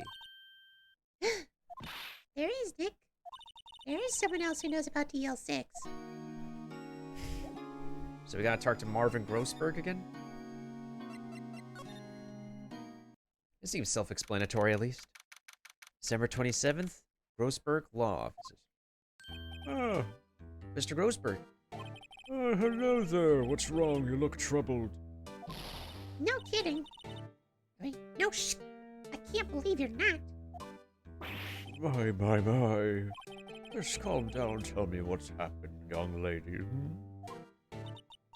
Mr. Edgeworth, One moment later. I see. So, Mr. Edgeworth dreamt he shot his own father? it's only a dream, only a dream. I wonder. Well, what? If that's the case, why do you two look so troubled? Well, Also consider this. Yogi Kurt certainly holds a deep grudge against Miles Edgeworth. so deep he wanted to frame him for murder. This leads me to surmise. And Mr. Edgeworth's dream was not a dream. It was real. As you imagine. Miles Edgeworth drew the pistol to save his father. The pistol fired, and the deed was done. No! I don't believe it. Yogi was suspected of murder, and his career as a bailiff was irrevocably wrecked. Hey, what's up, Heron? Thank you for joining us. But he sought revenge on Miles Edgeworth. This was his last chance, of course, with the statute of limitations so close.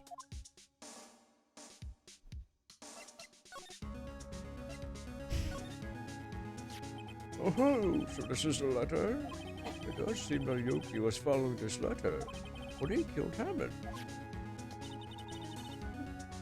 Why kill Robert Hammond? Hammond was a skilled defense attorney, but he defended clients not for their sake, but for his own. His own sake? Or his own sake? He never trusted his clients. That one. The only thing he trusted was his own ability.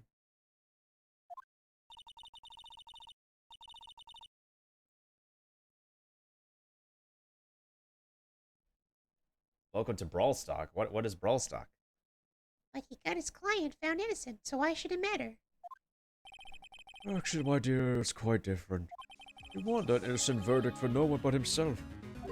Yogi was but a free man, but socially he was ruined. Huh? You'll understand soon enough. Wait, What is it? this letter. I've seen this handwriting somewhere before. A long time ago. Whose handwritings was this? Do I have any idea who wrote this? Could it be Karma? Karma? Why would he have something to do with this? Well, I'm not sure. Von Karma. Shut up, what? Right, my boy. Boy. This is Von Karma's handwriting. I'm sure of it. I used to see it all the time in court reports. What? What that means? The one who told Mr. Yogi to kill was... Correct. Manfred Von Karma himself. What does this mean, then? Why would Von Karma want to frame Edgeworth? Gregory Edgeworth was a gifted man. His death was truly a loss. I wonder what would have become of Von Karma were he alive. This incident took place 15 years ago tomorrow. So tomorrow will see the completion of not one, but 2 trials. Thanks to the statute of limitations. However, I'm afraid the damage the DO6 incident has done will never be erased.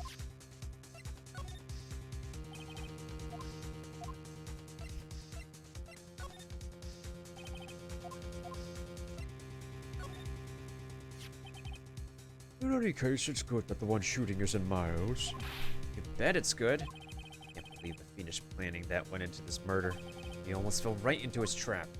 What a creep.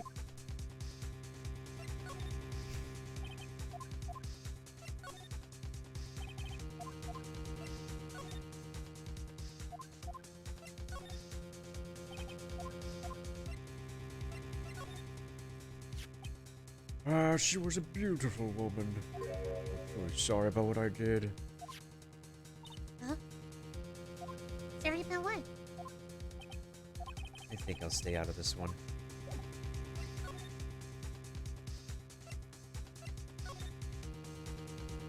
What do you know about Edgeworth's father? He was a defense attorney without peer. It sounds trite, but it's true. He may have had one peer now that I think about it. The mentor, DFA. My sister? Gregory Edgeworth was very disapproving of Mr. Von Karma's techniques. It's no surprise. Von Karma is an extreme man. Forged testimonies and evidence are nothing to him.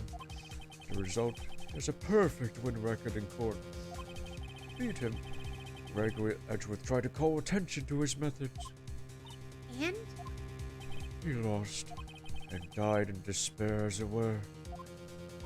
I see. When Gregory Edgeworth was killed, the police called on a spirit medium. That was your mother, Misty Fay. I am Gregory Edgeworth. I have been killed. The one who shot me was the bailiff, Yanni Yogi. Yet Yogi was found innocent. That's when my mother left us. Everyone called her a fraud. That's right. Everyone thought she was, you see. Yet, now that I think about it, it seems the one who lied was Gregory Edgeworth's ghost. Gregory Edgeworth must have known who shot him. I don't believe it. So you're saying he falsified his testimony? Edgeworth's dad lied to protect his son? Well, it's only a possibility, mind you. But a possibility nonetheless. If it truly was Von Karma who wrote this letter, then he would know the truth. He would know that Miles Edgeworth had accidentally killed his own father. He'll say as much tomorrow in court, I should think. He'll press the point until the court finds Miles Edgeworth guilty. Oh no.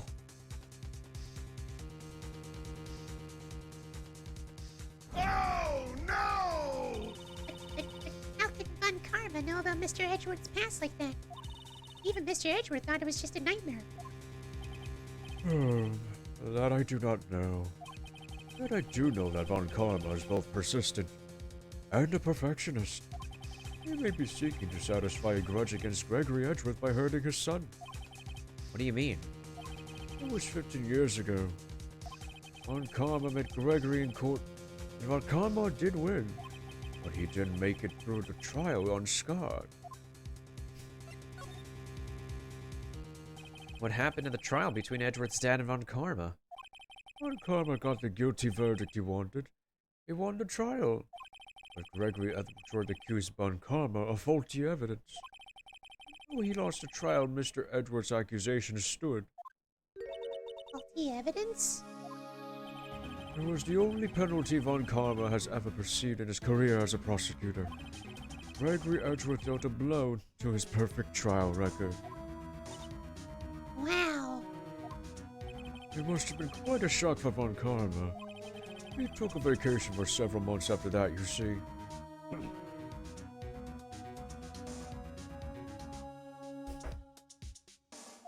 A vacation? It's an unusual event for the man. It was the first and the last vacation he's taken in his many years of prosecuting. Really? Maya was giving off the "for real" expression. For real? He doesn't take vacations? Like, go to the sea or to the mountains? Don't tell me he's never been to Europe. You have strange ideas about vacations, Maya. In any case, that was the only time he took a vacation for work.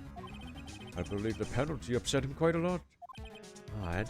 If he wanted to keep a perfect record so badly, why would he take such a long vacation?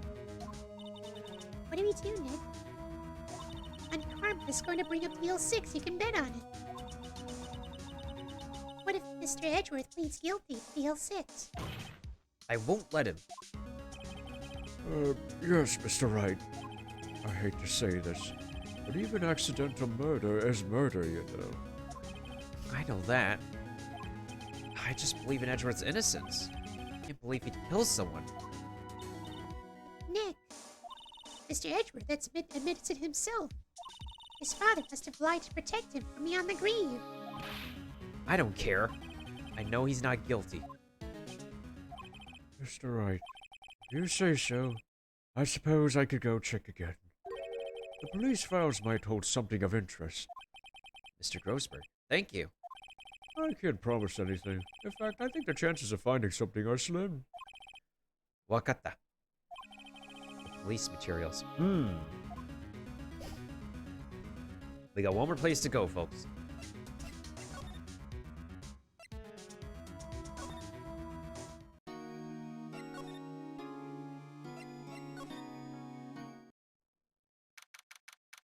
December 27th, Police Department, Criminal Affairs.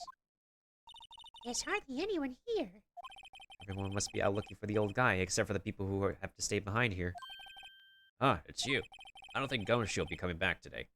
He's staying out late looking for someone. Sounds like Detective Gumshoe. He's pounding the pavement for real. We were wondering if we could check out the record room again. Well, now, I can't have just anyone wandering around in there. But I guess Mr. Von Karma's in there now anyway. You can go in as long as he's there.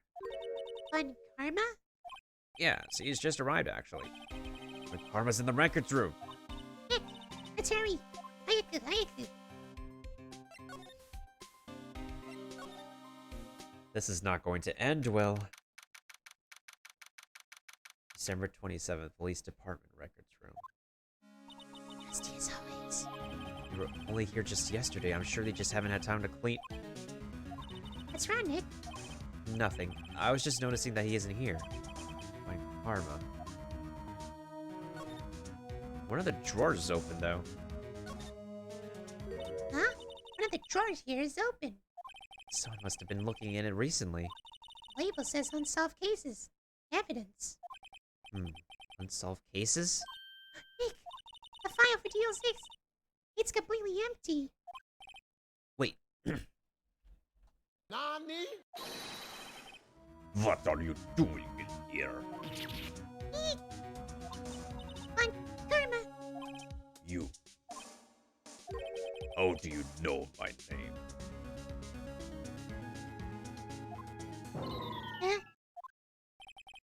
Have we met? Oh, what are you saying? We see each other every day, don't we? We're Miles Edgeworth's defense team. Defense team? I beg your pardon, see. I rarely remember defense attorneys.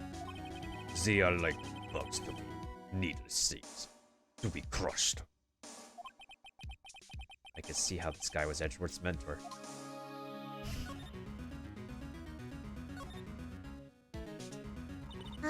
Mr. Edgeworth is your student, right? A romanticist who still can't shed that veneer of amateurism. Just like his father. Always second rate. Mr. Von Karma, you had an axe to grind with Mr. Gregory Edgeworth, didn't you? Me? A grudge against a mere defense attorney. Why? Because he dealt a blow to your otherwise perfect trial record? Oh god, that's a Monka-esque face. That face is completely Monka-esque. So you did. What I don't get is, why did you take his son under your wing afterwards? The son of your most bitter rival. That, my dear attorney, is none of your business. Tomorrow will be the last day of this trial. It's been a while since I've had a defense attorney last this long. Still, you will lose in the end. Yeah, exactly, Hotbox. Miles Edgeworth will admit his own guilt. His guilt of 15 years ago, you mean? You're quite the researcher. If you've done your homework so well, then certainly you must understand. You know what Miles Edgeworth will tell the court tomorrow. You're right. So Von Karma is going to bring up Deal 6 in court tomorrow. Oh my god.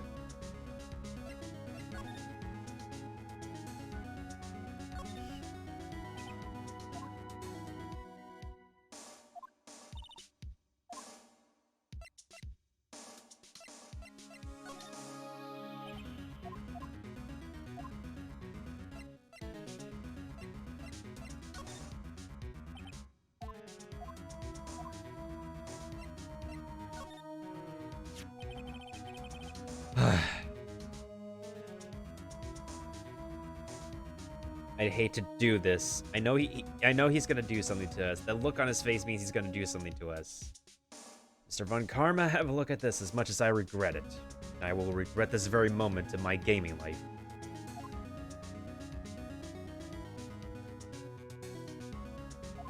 This was you, wasn't it? You instructed Yanni Yogi to commit murder. Yanni Yogi. How many years has it been since I've heard him called by that name? He's a fool. I told him to burn it after he read it. So you admit it. You wrote Mr. Yaniogi this letter. Yes, my dear defense attorney. Thank you for taking the trouble to bring it to me. You saved me from a lot of needless hassle. What? Nick, what is that thing? What? Stun gun. For self-defense, usually. Indeed. 600,000 volts will course through your body like dog touching electric fence. 600,000? Oh, don't worry. People don't die from it. Usually. Now, give me the letter. No! No!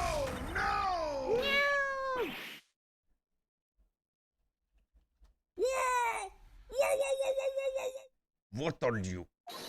Nick, run! Maya!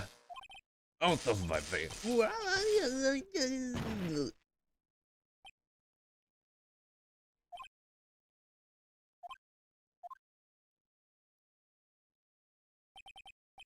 He got us. Frick, he took the case file. Letter's gone, of course. He took the DL6 evidence, all of it. Back to having no clues. Wait, Maya jumped first. Maya, is she okay? Maya!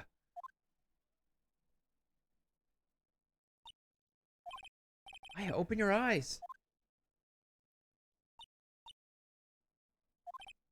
Maya! The letter. Did he take it? Oh yeah. Are you okay? Couldn't stop him. I jumped as fast as I could, but one shot from that thing knocked me out cold. I'm useless. I'm no good as a lawyer or a medium. I can't even call my sister. Not even now when we needed her the most. I wish I hadn't woken up at all. Maya! There has to be some way I can help her. Better do something about her self-confidence first. Huh? Maya, she's holding something. What is that? A bullet? DL6 instance, evidence number 7, taken from the heart of Gregory Edgeworth. I remember. Von Karma was holding this when Maya jumped him. I have a feeling we're going to need to save this piece of evidence because it's not going to be relevant to the beginning of the final trial. Okay, so basically, it seems like we're going to have like a couple of trials. First is Yanni Yogi at the stand. Last is to wrap up DL6 once and for all. Whew.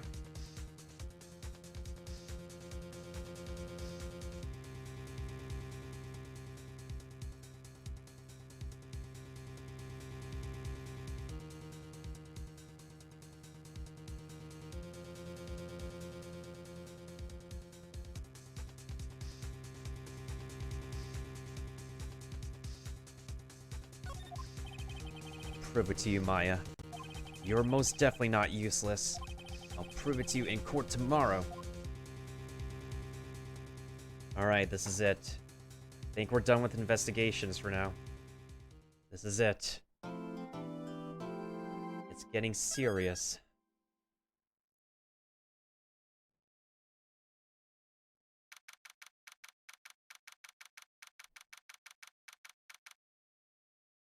December 28th, 9:51 a.m., District Court, Defendant Lobby number 2. This is it. Judgment Day. Today, things are going to get settled at last. A lot of things. Oh, yeah. What's the big idea? Sorry, Nick.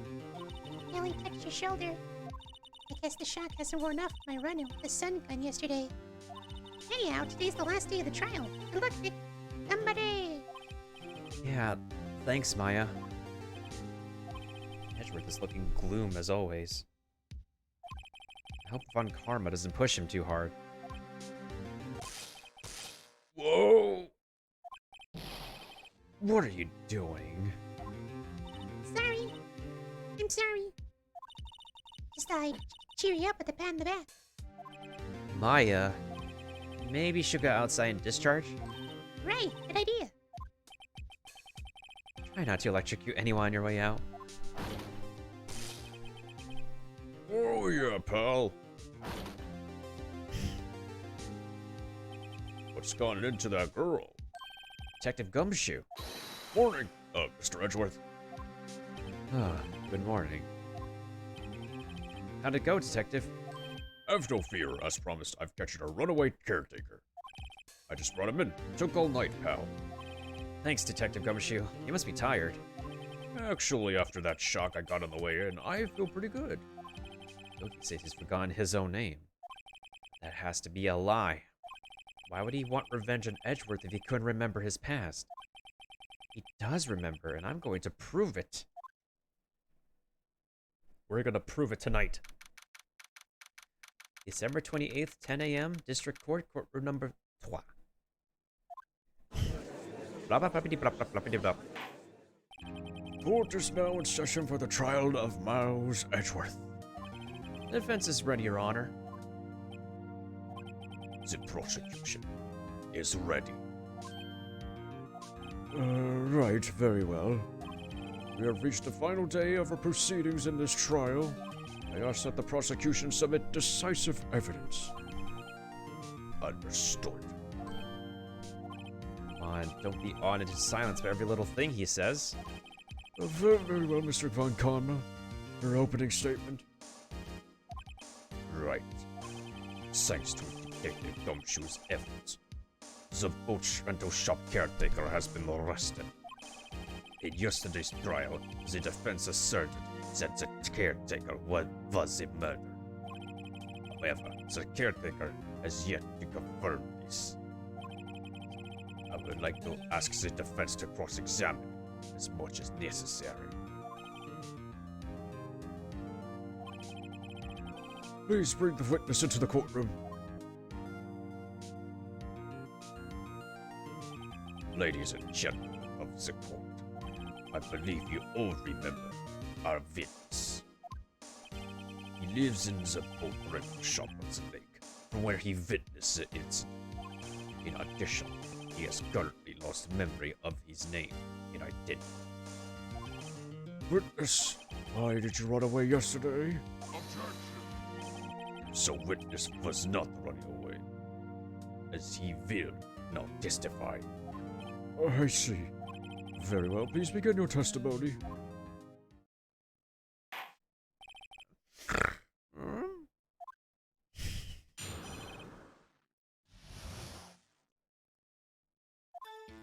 I'm really sorry about just leaving yesterday like I did.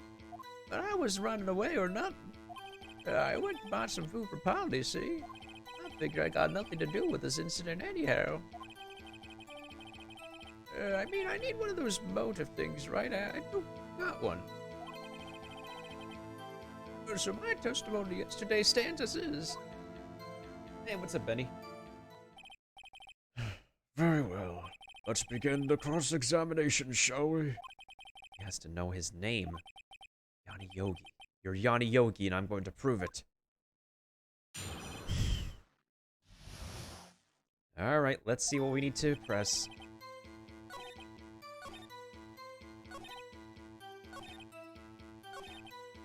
First things first, I'm the realist. I have to prove this man is who he is.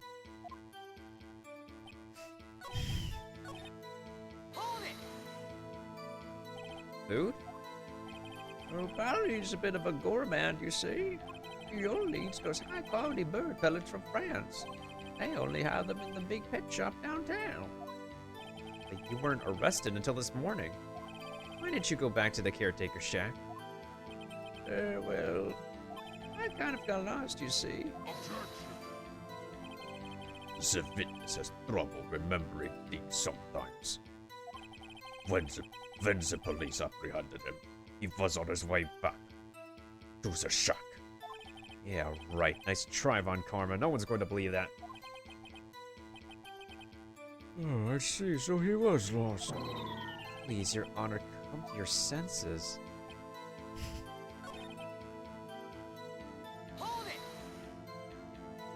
How can you say you had no motive? I say you do. You had a grudge against Edgeworth and the victim, Robert Hammond. That's why you took revenge on them, right? Please don't make me repeat myself, Mr. Wright. This witness has no memory of anything beyond several years ago.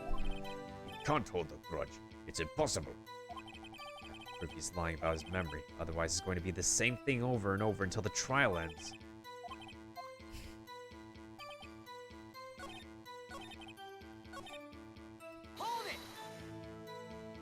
You've lost much of your memory, is that correct? Yep, seems like it. And how could you know that you didn't have anything to do with this incident? Or maybe you're lying about not having your memory, hmm?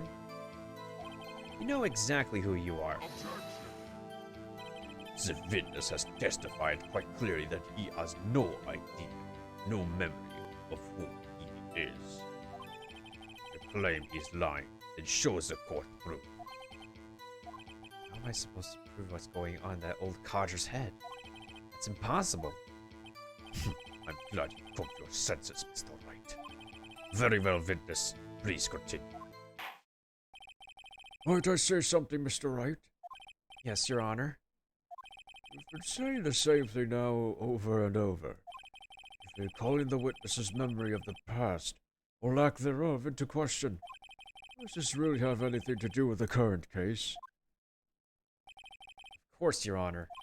Witness has said he has nothing to do with this case and no motive. Both of these statements are lies.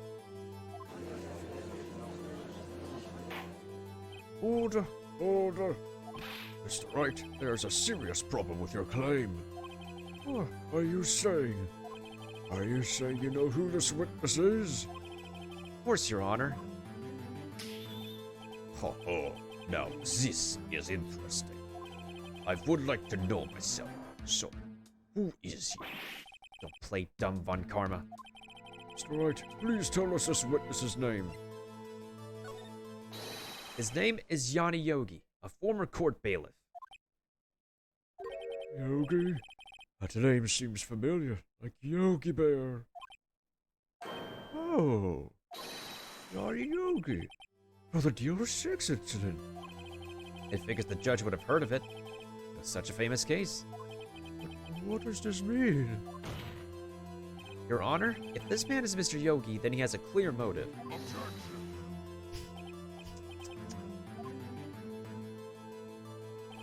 Jumping to conclusions again, Mr. Wright.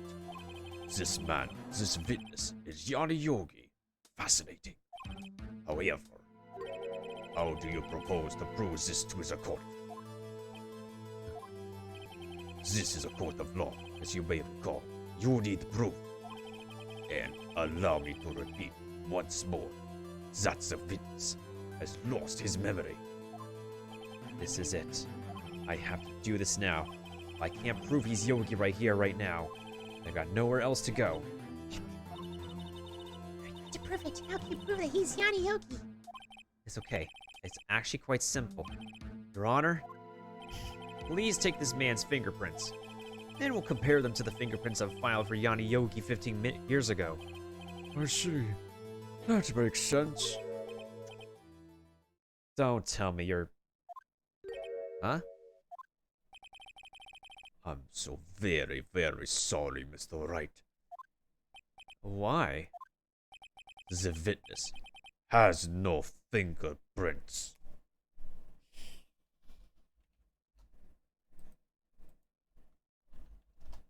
What?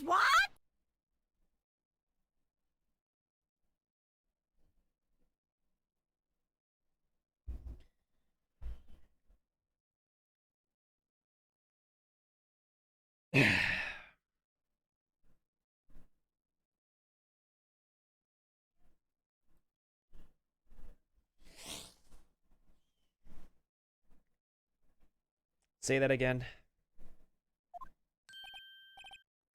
No fingerprints? You see, before I worked as a caretaker, I worked at a chemical plant. I've burned my fingers working with the stuff I am. What? Yo, you sneak. Burned your fingerprints off to hide your past? Well, if the witness has no fingerprints, she will not be able to prove his identity. Oh, there's one other thing I could prove.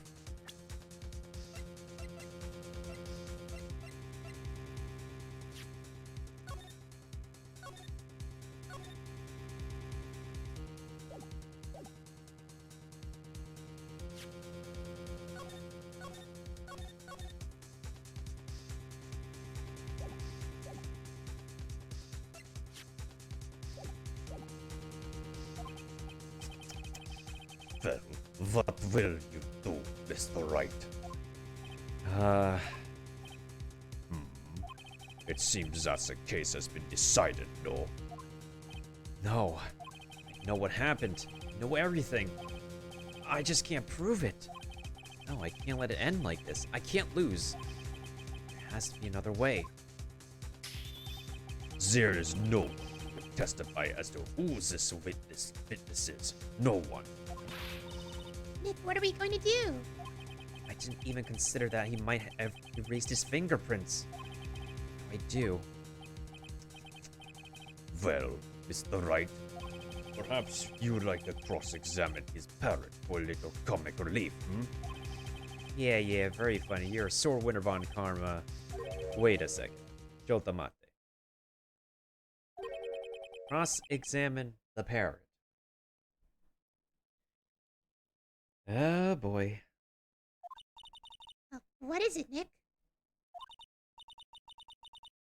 Yes, we're going to, Maya. We're going to. Your Honor, the defense would like to take Mr. Von Karma up on his proposal. Thank Mr. Von Kammer. Oh my. Proposal. Exactly, Your Honor. I would like to cross-examine the witness's pet parrot. Order, order. Well, what do you think, Mr. Von Karma? Need you even ask? This is a farce. I object. Wait a second. You were the one who suggested I cross-examine the parrot, Von Karma. I have a right to do as you suggested. Well, if you're so desperate, then please be my guest. Of course, should you go through with this, and nothing comes of it, then I hope you're ready for the consequences. Nick, this is crazy.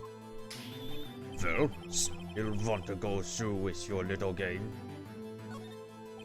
Let the parrot take the stand. I will cross-examine her, Your Honor. This is the most ridiculous thing I've ever heard. Karma's rigged every person's testimony, every piece of evidence, except the parrot. He's my last chance. At least, I think so. Bailiff, bring in the parrot.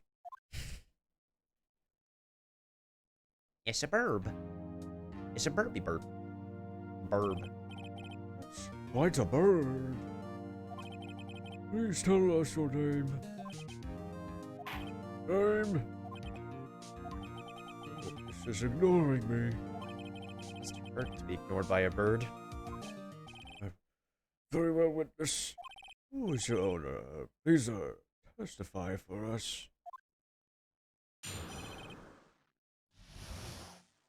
Oh boy, we're actually cross-examining a burb. Oh boy, it's a burb. Where's Charfade when you need her? I haven't seen her around much nowadays. If there's a burb, she would usually be around. Who is your owner? Hello, hello. Squawk.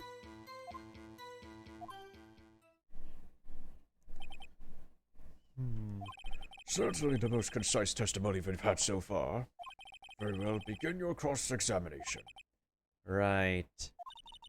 What to do, Nick? I don't know. What do we do, Maya? Uh,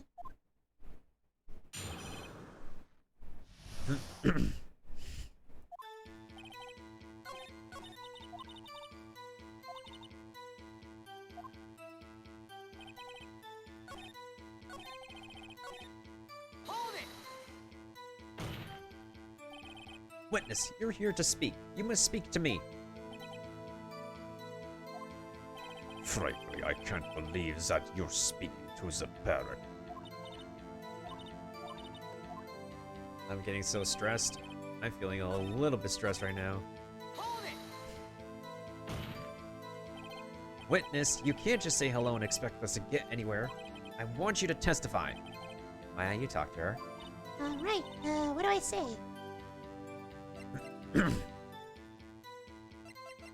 What's the safe number? Maybe I'll get her to say the number of that safe. Huh? Oh, the safe. Why? Let's just try to get her to say something, okay? Ollie, what was the number to the safe in the shack? 1228. 1228. My, what a reckless parrot. Well, Mr. Wright, you aren't claiming that this number has something to do with the caretaker. Actually, it does. That's why I had her say it. Ha, ridiculous. How can the number to a safe tell us who the caretaker is? Show us your proof. What could possibly link this number to the caretaker's true identity? Take that! The DR6 case file? What is this obsession you have with that case? Mr. Wright, where in this file is something relating to that safe number?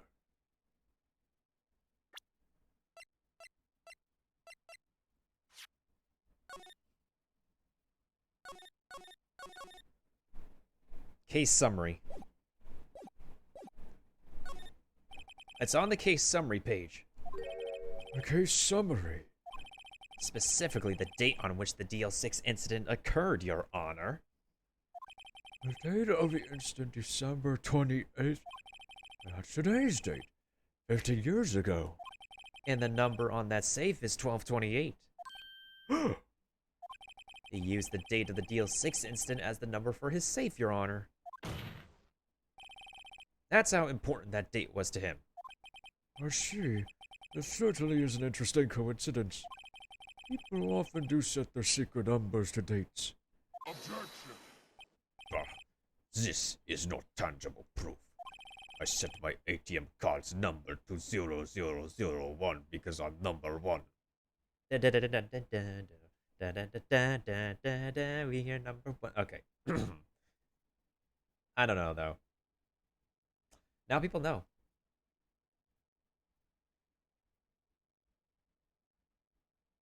You said it out loud. If somebody steals your card, now they know. You jinxed yourself, Von Karma. You jinxed yourself. This has nothing to do with the date. Nothing. Indeed. Alone, it is a little weak for evidence in a murder trial.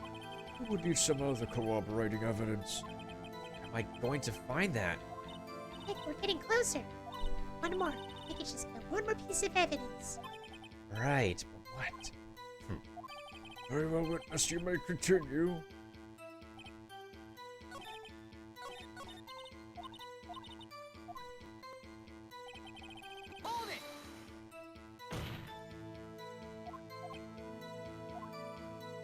Alright, so we've already got the safe number. What's your name?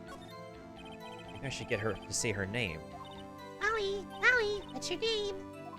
Polly, Polly, squawk.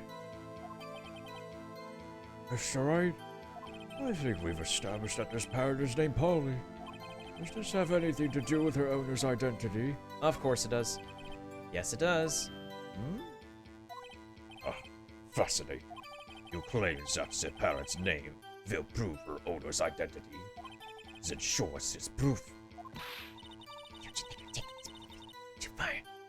Listen, we're not here to answer the question of who is the caretaker. We're here to prove that he is Yanni Yogi. All we have to do is tie the name Polly to Yogi. Your Honor, proof that the parrot's name reveals the caretaker identity is the case file. A DL6 case file? That's quite a large file you have there. Which page is this proof on, say? Show us or stop wasting our time. Very well, Mr. Wright. Please show us the page. Where in this file is the information connected to this parent's name? Suspect data, isn't it?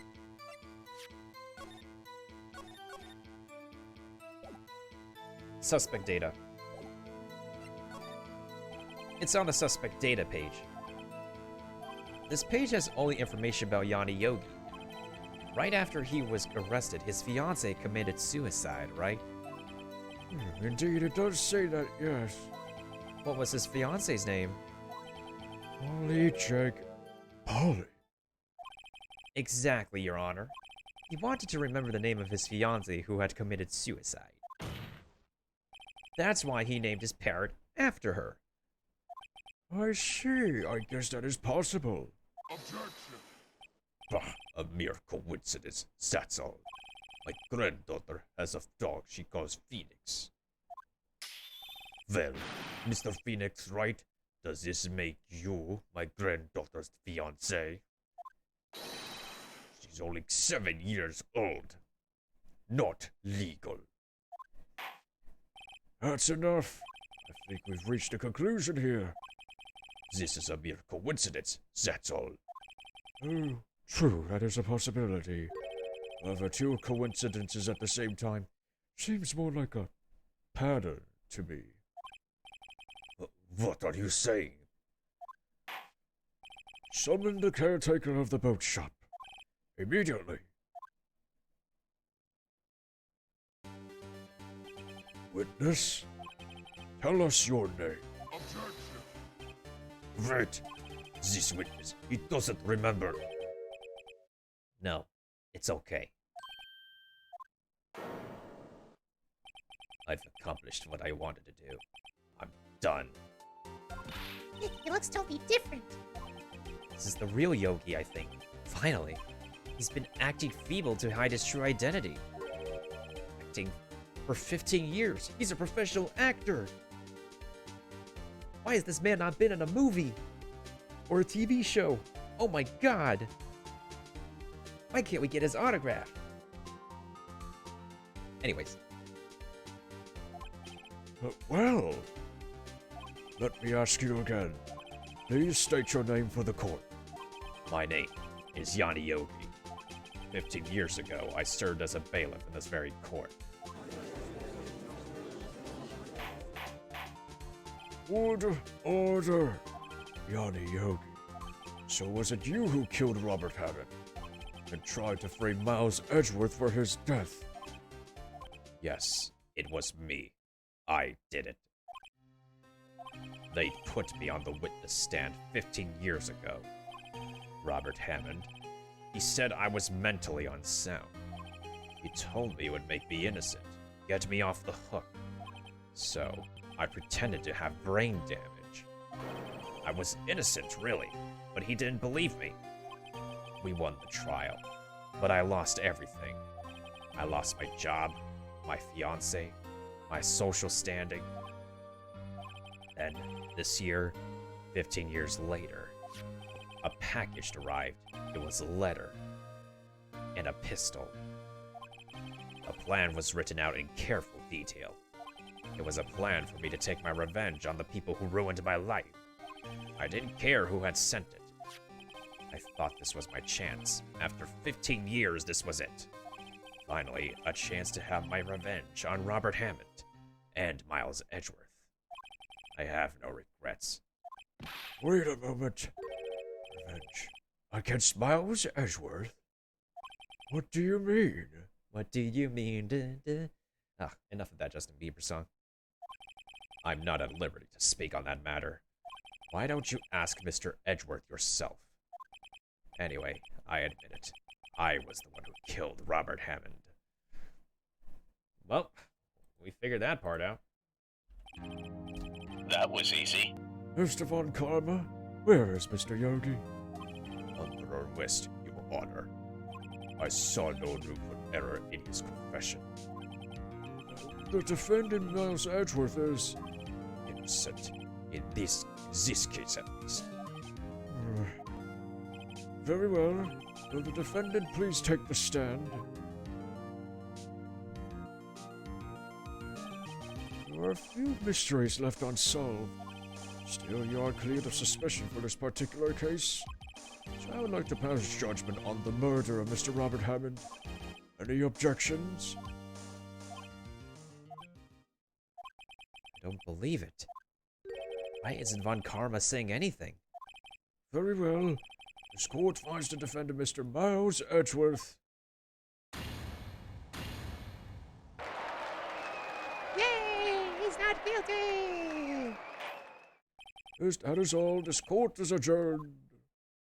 Oh no. Objection! Oh, come on, Edgeworth. Did someone just say objection? It wasn't Von Karma. That means... No. Edgeworth?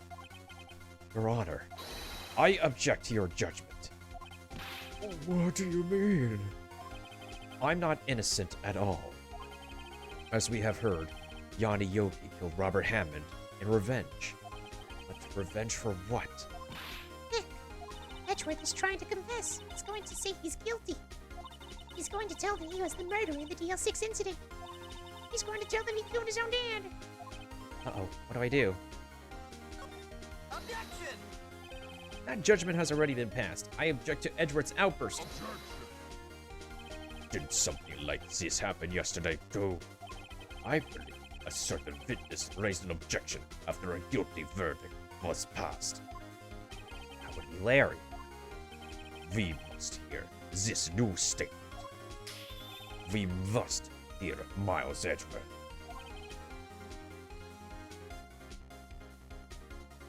He's right. We have a duty to hear Mr. Edgeworth out.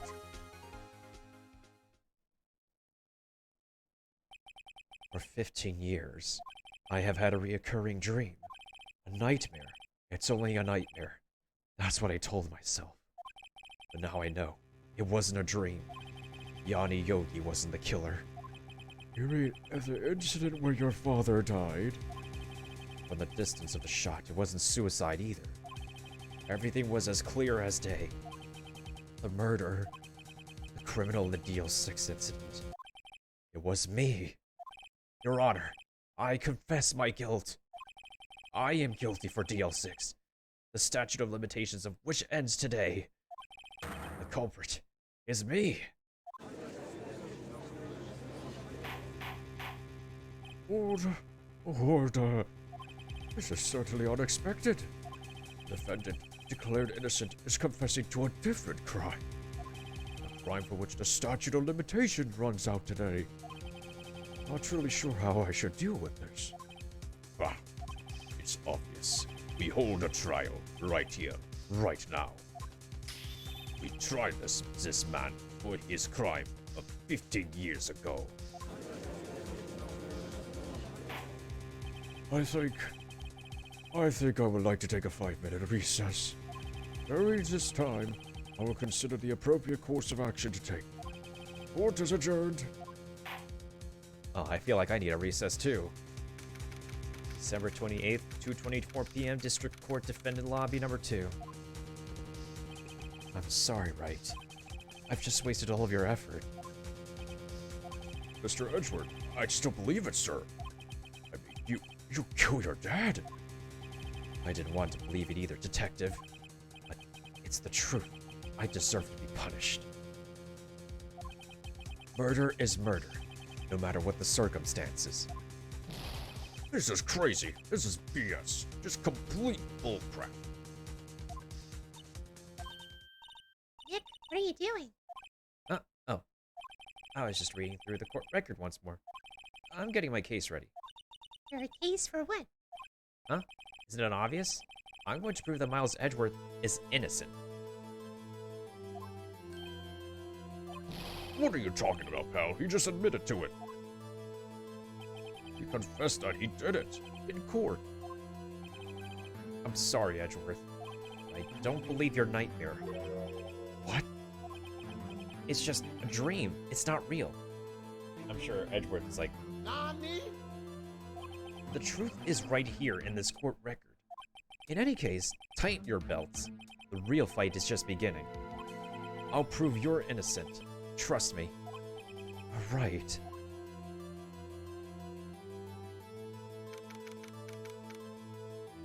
Oh my god. Before we begin the final proceedings, I actually really need to take an actual break. But once I return, it's now or never. It's do or die. This is the moment right here. I will be right back, folks.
Okay.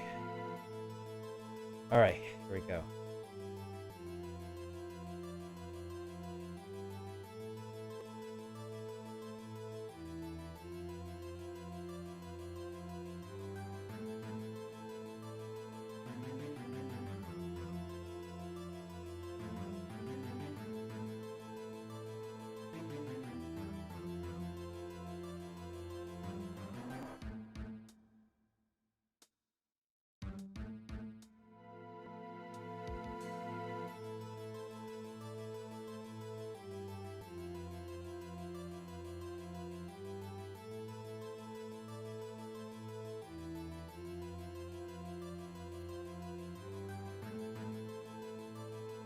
Alright, let's get it going.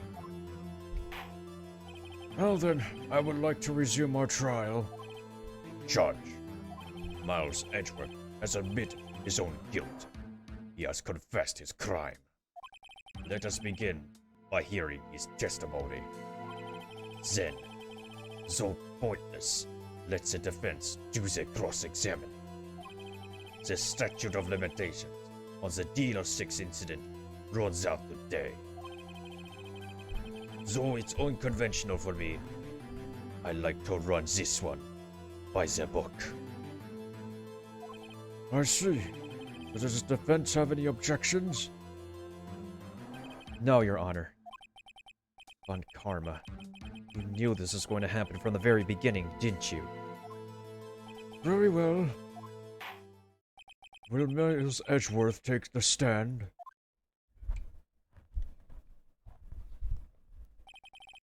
Will the witness state his name and profession? Miles Edgeworth. I'm a prosecuting attorney. Mr. Edgeworth, 15 years ago, you mistakenly killed your father, Gregory Edgeworth. Is this correct? It is correct.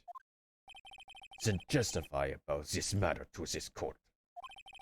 Edgeworth was telling me about his dream yesterday and noticed something. One detail didn't quite fit.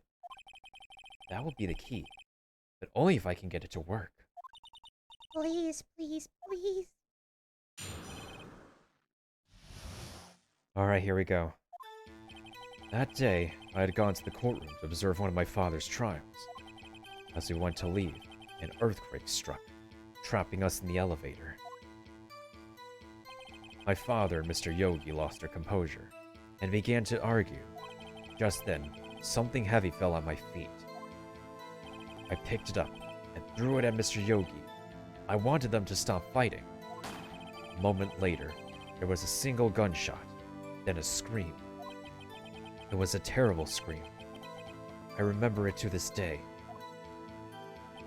That's all. Until now, you thought this memory was but a dream? We were stuck in that elevator for 5 hours. The oxygen in the elevator ran out and I lost my memory of the events. Bah, the same claim Mr. Yogi has made. Very well. Mr. Wright, your cross-examination, please. Yes, Your Honor.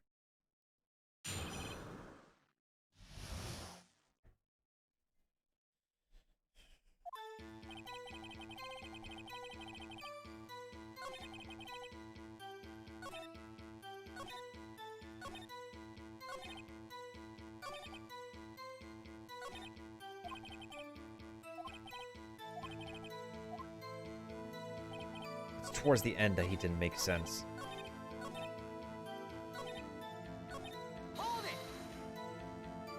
The gun fired once?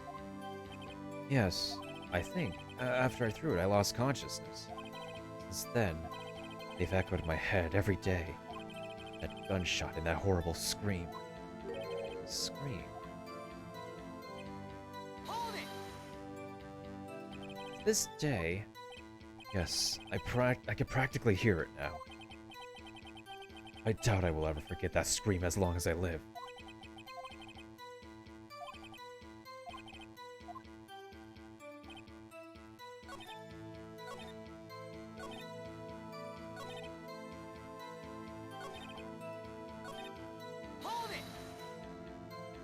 Did you know it was a pistol when you threw it? I think I knew. I knew it was dangerous. But the air was getting so thick, I panicked. So, you're saying that you threw the pistol at Mr. Yogi? I was in a daze.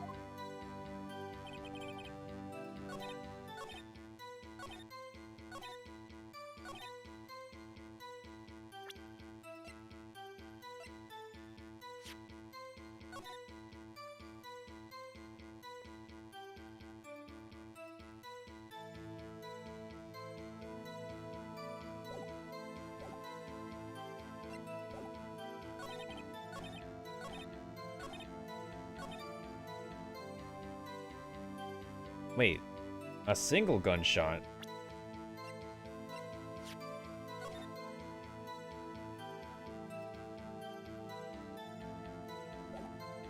Objection!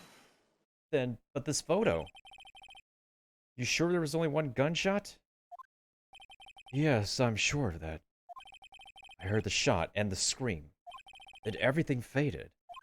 I was unconscious until the rescuers came. I see. No, Your Honor, unfortunately, you don't. Take a look at this. This is a photograph of the scene of the crime 15 years ago, and in it lies a clear contradiction to Mr. Edgeworth's testimony. Well, I can see the victim, Gregory Edgeworth, lying there. What do you mean, a contradiction? Just as I thought, the judge is clueless as always.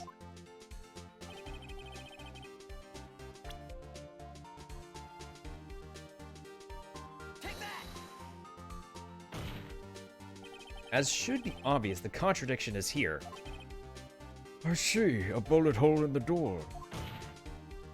Your Honor, Miles Edgeworth testifies there is only one gunshot. However, according to this photograph, not one, but two shots were fired.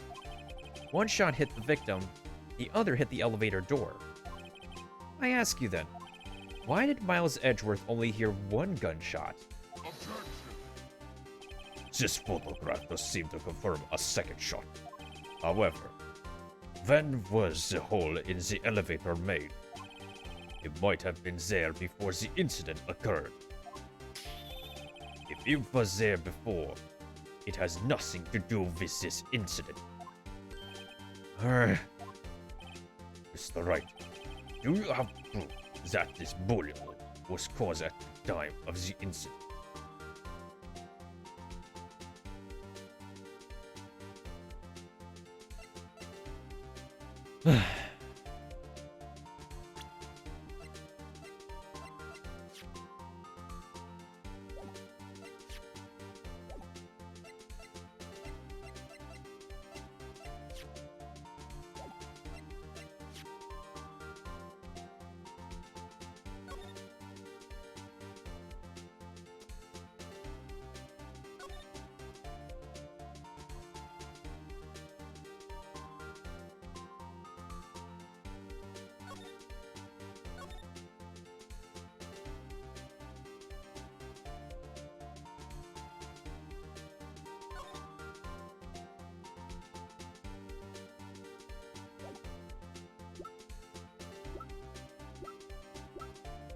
The only thing I could say is the case file. Your Honor, I think I will be able to show you proof. What? Possible. Oh no, Mr. Von Karma, save your surprise for after you've seen the evidence. Oh, he was arrested. He admitted his guilt. We're past the parrot part.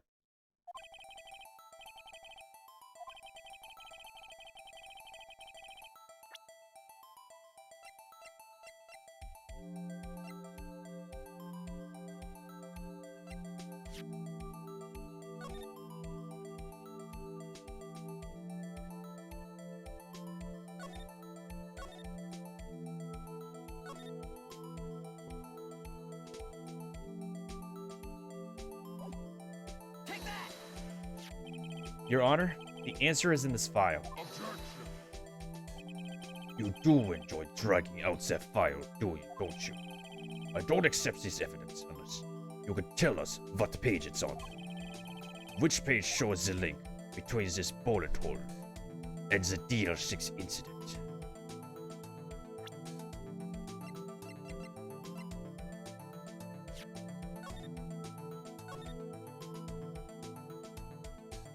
The victim data. Look at the victim data in this file. It says it quite plainly. The murder weapon was fired twice.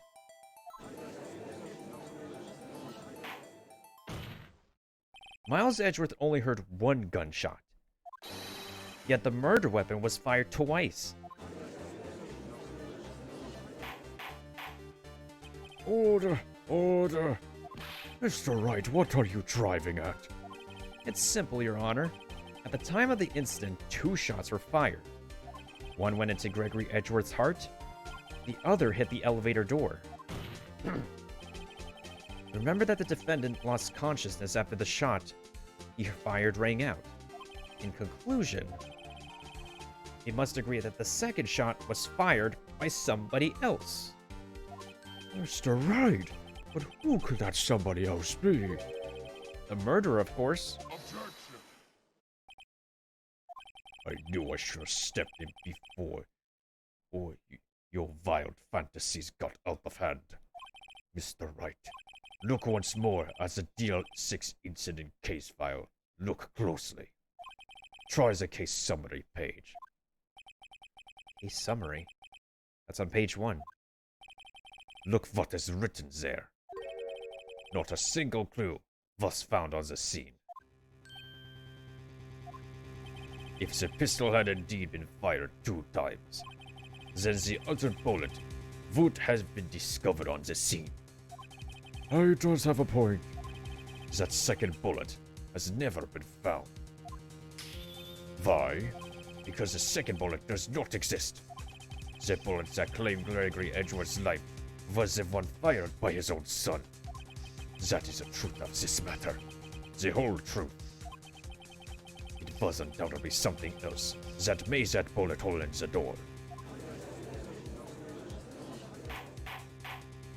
Order. I will have order. Mr. Wright has proven one thing to us quite clearly. That the murder weapon was fired twice at the time of the incident. However, as Mr. Von Karma says, the single bullet fired was not found. It is highly unlikely that the police merely overlooked the second bullet.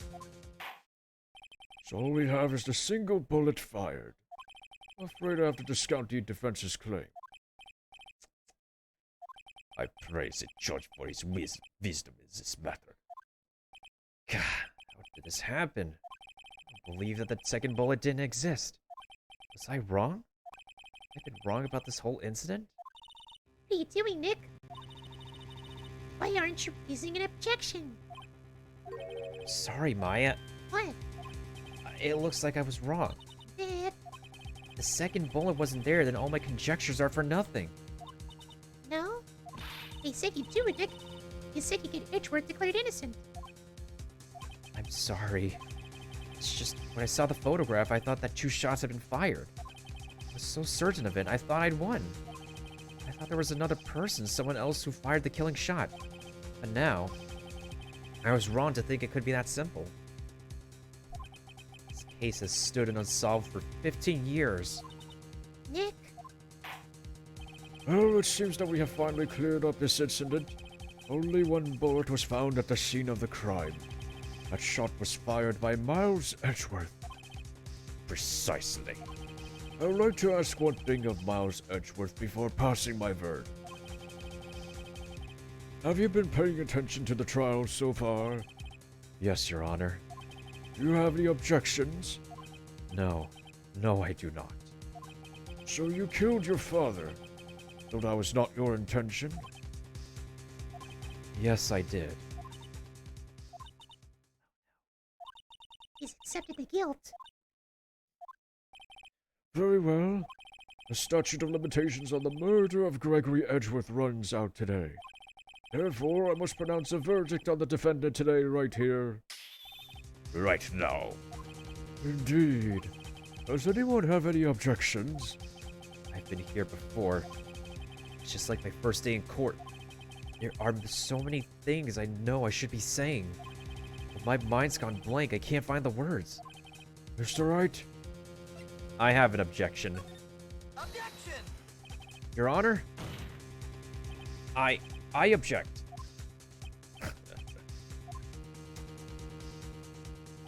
Mr. Wright, on what grounds do you object?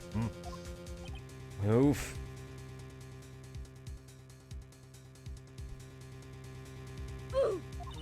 Nick? I don't know. His case is perfect. Oh no. It must exist. The second bullet. What? What did you just say? Nothing. Second bullet must exist? Where? Someone took it. It seems waiting is not going to produce us any answers from Mr. Wright. Wait, Your Honor. Huh? The second bullet. It existed. Huh? Well, we just heard proof that it did not exist. I realize that, Your Honor. I'm really grasping here. It's just someone took it from the scene of the crime. That's what happened. Who? The murderer. The murderer? Then tell us just who is this murderer? I'm still thinking about that one. So the criminal took the second bullet, but why? Huh? First of all, how would they have found it? It's not easy to find a stray bullet, Mr. Wright. Is there some pressing need for the murderer to search for that bullet?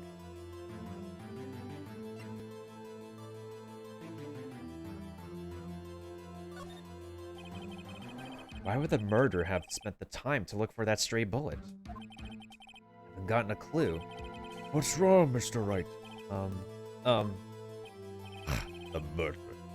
The murderer had no reason to take that bullet. I don't want to admit it, but it's true. Had to take it. Had to take it? The murder? What does that mean? It's normal. Think crazy. Don't think why the bullet was taken. Think why the bullet had to be taken. Oh. Mr. Wright? Yes, Your Honor. I have no idea what I'm doing. Oh, well, the murderer had no intention of taking the bullet from the scene, but, the murderer had to take that bullet. How to, Mr. Wright, what do you mean? Well, for instance, maybe the bullet, hit the murderer? Bullet? Hit the murderer? Yeah, just saying, for instance. I mean, if it hit you, you would have to take it with you, wouldn't you? If it's not like you could perform surgery right there. You know? Wait a second. I was just talking off the top of my head, but what if that's really what happened? Let me get this straight. So at the time of the murderer themselves was shot, and they left with the second bullet still inside of them? Thus leaving only one bullet at the scene of the crime? Yes, I guess that's how it worked, yes. There's a problem with that. The two people rescued from that elevator, Miles Edgeworth and Yanni Yogi, were both unharmed.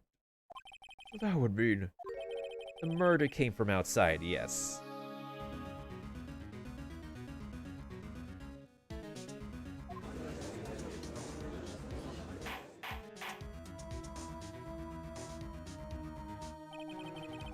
The two men fight inside the elevator.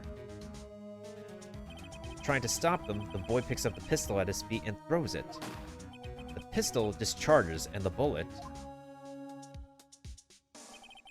goes through the elevator door and hits the murderer outside. The boy loses consciousness. Then the murderer opens the elevator door and sees the men inside.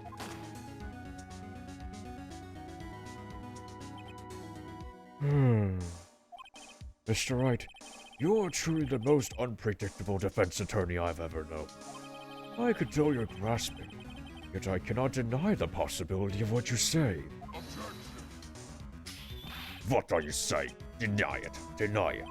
No one involved this. with the incident was wounded. There was no murderer. No one was wounded at the time of the incident. He's right. I can't think of anyone.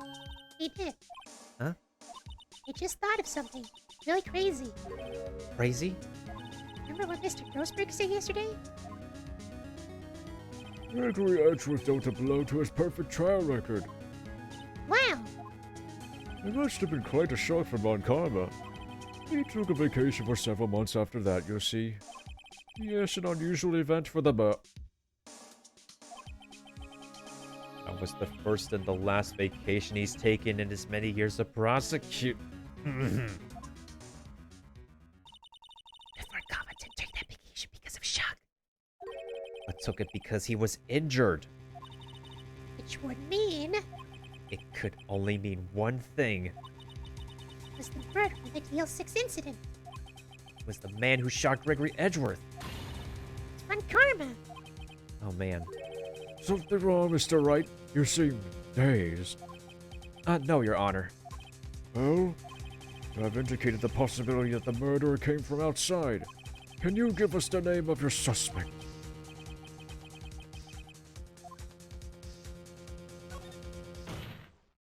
Your Honor, there's a suspect. One lone suspect. Oh, this is certainly interesting news. Very well, Mr. Wright. Who is your suspect? They're shaking. What? Von Karma. Von Karma?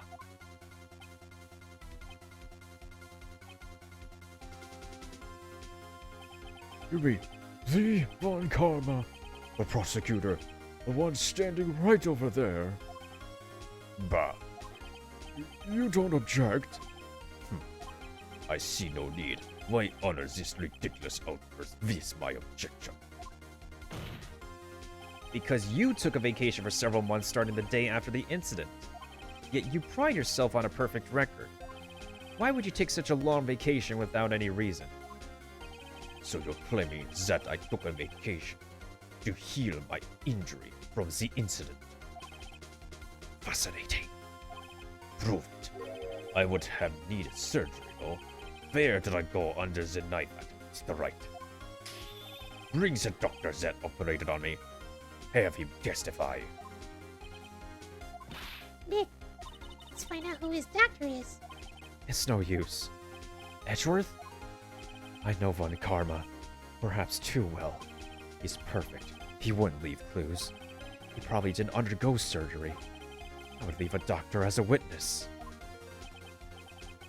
Is that perfect? So what, Nick? Did Von Karma pull the bullet out by himself? That's insane. No, he couldn't have. You can't just pull bullets out of yourself. Wait. What does that mean? That bullet has to be somewhere. But where? Well, Mr. Wright, can you produce evidence to prove that I was shot? All right, Von Karma. I'll prove it. And I'll even use evidence. You know how you like it so much. What? The evidence that proves Von Karma was shot is... Von Karma is perfect. He wouldn't risk surgery, leaving an evidence trail. So then I ask, where is that bullet now? Your Honor, to the court, I think it unlikely that Von Karma performed surgery on himself. You don't mean? I do. There is the possibility that the bullet is still inside Von Karma.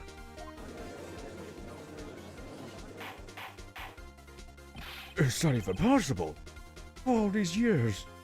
And you would think that the man would have suffered bullet poisoning. Well, there's one way to find out. We could use this metal detector. Well, Von Karma, I'm going to run this over you and see what we find. Oh, man's a sweating. Man's a sweating. Man's a sweating. I refuse. You refuse? But refusing this means... You acknowledge that the bullet is still inside you. Order, order, order. Your Honor, the defense requests that we be allowed to use the metal detector. Judge, I call for suspension of this trial. This is an invasion of privacy. The statute of limitations runs out on this case today. It was you who said we had to end it right here, right now. Enough. I permit the use of the metal detector. Mr. Von Karma, you will submit yourself to testing. Nick, what does this mean? I don't know, but we have to give it a shot. Huh. Pun intended?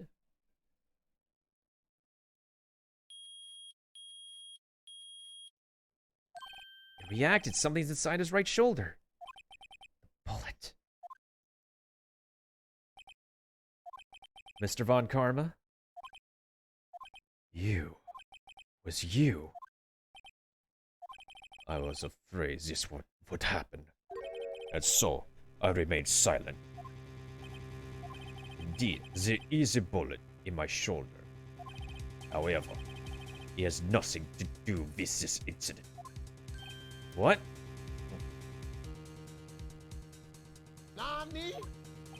I was shot in the shoulder long before the DL6 incident.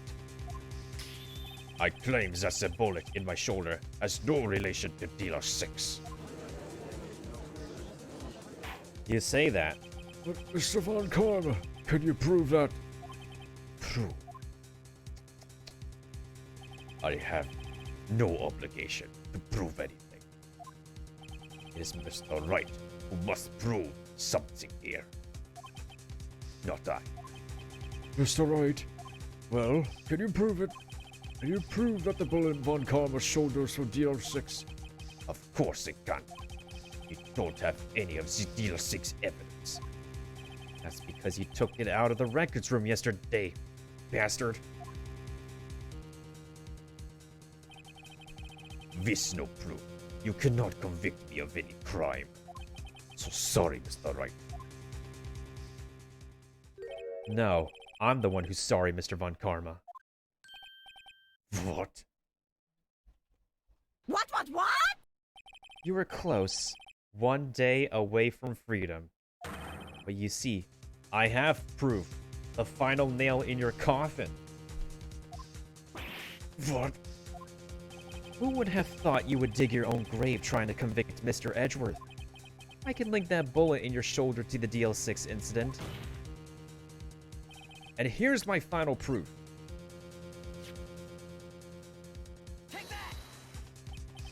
That's a bullet? You about to get his own last name. Where did you get that? This is the bullet used in DL6 incident. This was taken from the heart of the victim, Mr. Gregory Edgeworth. The bullet is preserved quite nicely, with all the ballistic markings intact. Ballistic markings? You may recall the term. It came up in the first trial 2 days ago. Ballistic markings are the fingerprints of a weapon. All bullets fired from a gun are marked with that weapon's unique pattern. By examining the markings, you can tell which weapon fired the bullet. It's quite accurate. We have 2 bullets in our possession. One, the bullet removed from Gregory Edgeworth's heart. The other, Mr. Von Karma, is the bullet buried in your shoulder. We could analyze both bullets. Then if the markings matched, we would know that both bullets had been fired from the same gun. The very same pistol, in other words, the murder weapon that killed Mr. Gregory Edgeworth. Mr. Von Karma, you will let us remove the bullet from your shoulder. Then we'll compare the ballistic markings to those on this bullet. And solve this case once and for all. Well, Mr. Von Karma? Well, you dirty old bastard?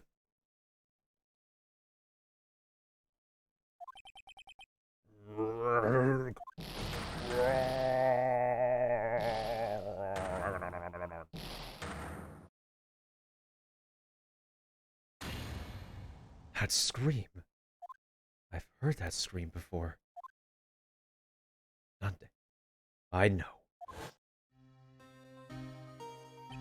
Help! I can't breathe. Quiet. I said quiet. You're not making this any easier. Stop breathing my air. I'll stop you. Stop breathing my air. Get away! Get away from my father! Bang.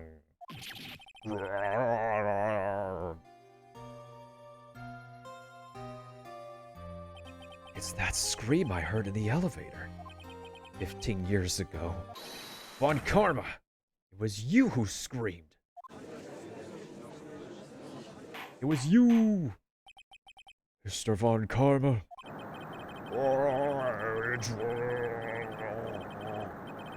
You would defy me. So, it was you. You and your father are my curse.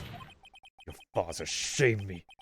This a penalty on my record.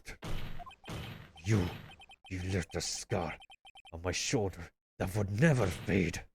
I'll bury you. Bury with my bare hands.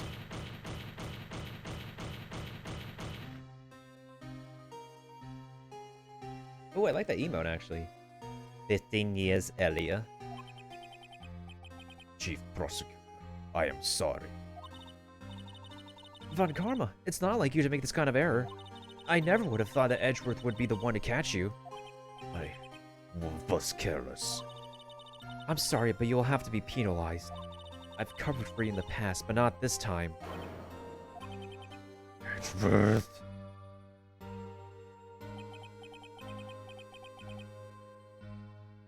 That looks like a Dashi, like, games emote. It was a shock like none I had ever known. Me penalized? It took hours for me to regain my composure. Suddenly, I found myself in the darkness. I was in the court records room. I must have wandered in there without thinking where I was going. The room was pitch black. The lights must have gone out. I went out into the hall and felt my way to the elevator. I pressed a button, but nothing happened. Then, there was a noise. It was a pain, a horrible burning pain in my shoulder.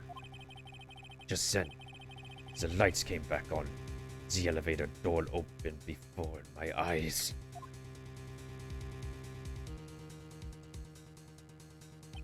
I saw the three people inside, all lying unconscious from oxygen deprivation.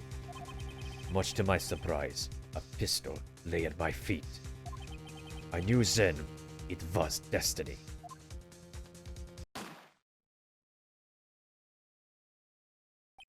In his last moments, Gregory Edgeworth was still unconscious. He died, never knowing who had shot him. Later, he spoke through a medium, blaming Mr. Yogi. He was fooled. It was the perfect crime. And he chooses to smile right now. Who would have thought another man would have come to open that elevator door? Judge, What? what are you doing?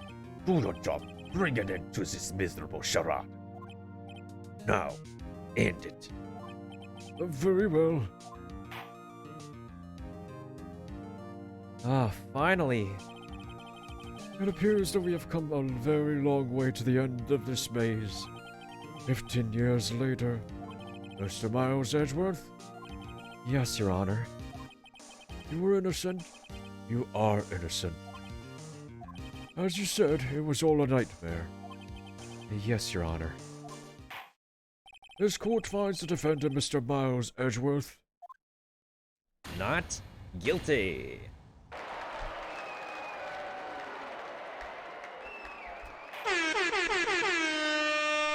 That is all. His court is adjourned. Oh my god, thank you, but there's still more to come.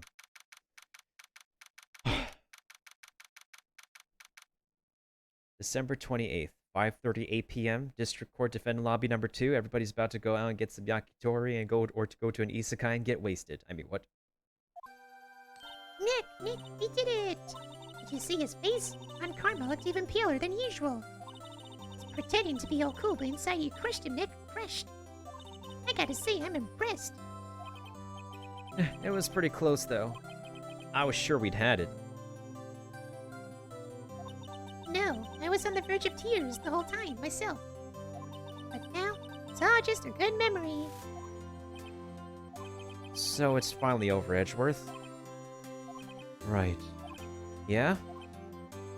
I'm not sure how to say this. I know. Try thank you. I see. But thank you, right? You're welcome. I think you could have done better than that. Sorry, I'm not good at this sort of thing. You got a lot to learn, Edgeworth. She's got you there. Whoop! Amazing, pal. You pulled through just like I thought you would. I'll never forget this. I owe you one, pal. And tonight, let's party. Dinner's on me. Yeah, my salary went down a bit this month, but who cares? Screw that. We're getting wasted. See, Mr. Edgeworth, you should take a lesson from Detective Gumshoe. That's how you say thank you. I see. Whoop! I feel foolish. Don't worry, take it a little at a time. You'll get used to it. It's been 15 years since I've seen Edgeworth this unguarded. Hey, y'all. Lana, Y'all were great in there.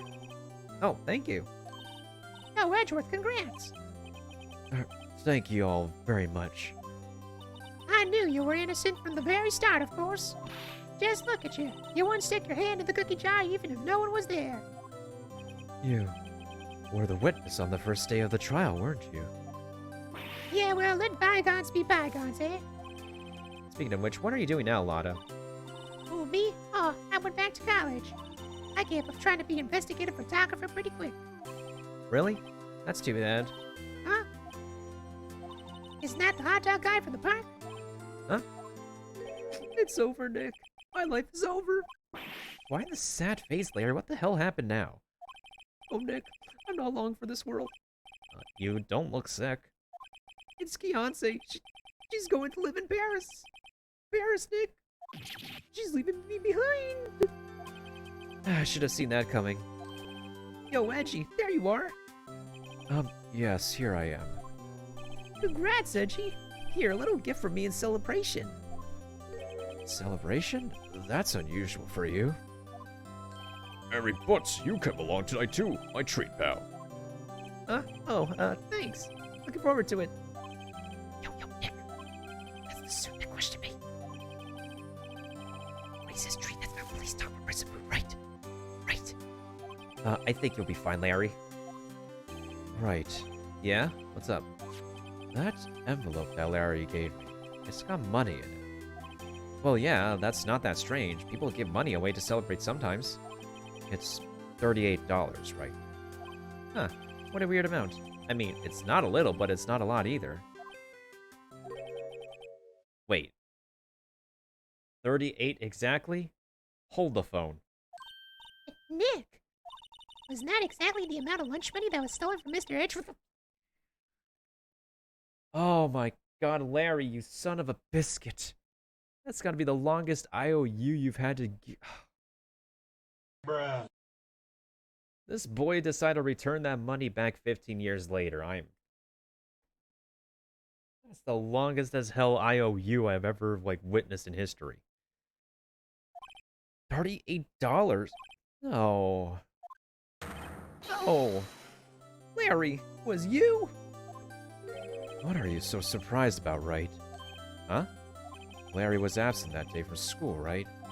That doesn't automatically rule him out as a suspect. Eh? Think back to that day, 15 years ago. Larry took the day off, but he was bored. So he came into school anyway. Then he saw the money lying there, and the rest is history. I never was good at history. Edgeworth, You didn't know, did you? I suspected. I just couldn't picture Larry protecting you like he did that day. Everyone else was saying you did it. The whole class was against you, remember? Yeah, too well. Right, you may not know this, but we used to have a saying back in school. When something smells, it's usually the butts. I know. Really, right. I'm surprised you didn't figure it out. Well, this sure is an unexpected turn of events, eh? Edgeworth. You should have told me. Now, Nick, it was 15 years ago. Don't you think the statute of limitations has run out, Mr. Edgeworth? I'd say so, yes. There you have it. Where does that leave me? I became a defense attorney because of what you two did. Well, you have always been something of an insufferable emotionalist. Huh, that's something original for Edgeworth to say. Yeah, and you get worked up too easily, too. That's a fact. The death sentence for both of you. And if only had I known, I'd become a prosecutor. The same goes for me, only the other way around. For the longest time, I thought that I might have killed my own father.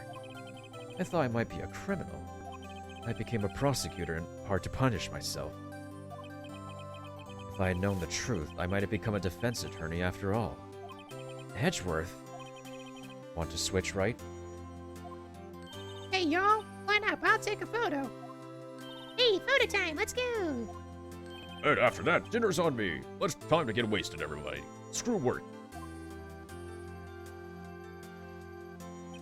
Detective Gumshoe took us out on the town that night. We celebrated Edgeworth's newfound freedom, even though Edgeworth himself was still in detention. December 29th, 5:02 a.m., Wright & Company Law Offices. The day after. Whoa.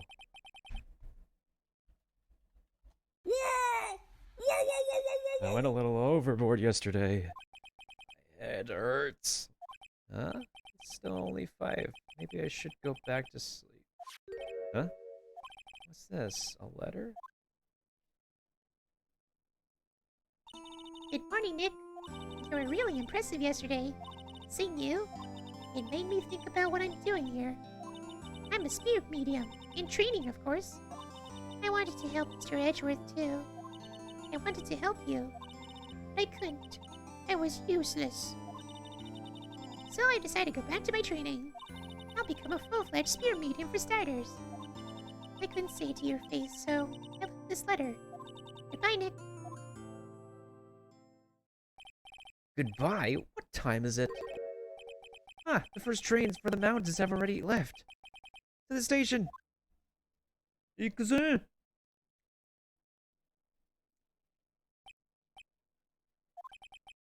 I guess I'm too late. Hey! Nick! Maya! So, you're leaving? Yeah. It's hard being a spirit medium who can't talk to spirits. And I think you'll do fine without me, Nick. Be good, okay?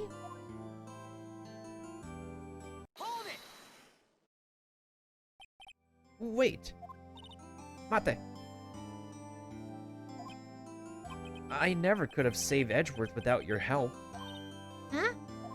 On the last day of the trial, I heard her. I heard Mia's voice. You heard my sister? Yes, only her voice, but still. It was at the very end when I thought we'd lost everything. That's my sister for you. Nick Gumshoe helped and Mr. Grossberg and even Larry. I'm the only one who couldn't help. It was useless, Nick. Hey, you were the one who stopped Von Karma, Maya. Huh? I didn't do anything. All I did was wander around in a daze. Sorry, but I have evidence that you helped. Evidence? A bullet. Von Karma was convinced he had taken all the evidence pertaining to DL6. You were the one who rescued the last piece of evidence we needed. This was the bullet that put an end to Von Karma. And you were the one who gave it to me. Nick. Thanks, Maya. I couldn't have done it without you. back soon. Oh? Going to complete my training and come back. Okay. I'll be waiting. Of course you will. You can't run that office by yourself. You're hopeless. I don't know about that.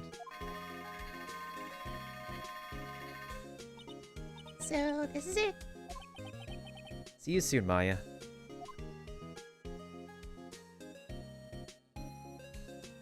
Aw. Thanks, Nick.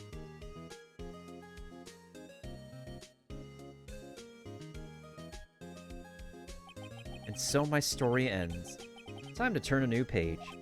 And say goodbye to the novice defense attorney that I once was. Now, a new story begins. With the same crazy old cast of characters. Huh.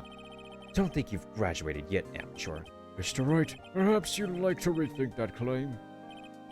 Yes, Your Honor. Oh, I got a bad feeling about this.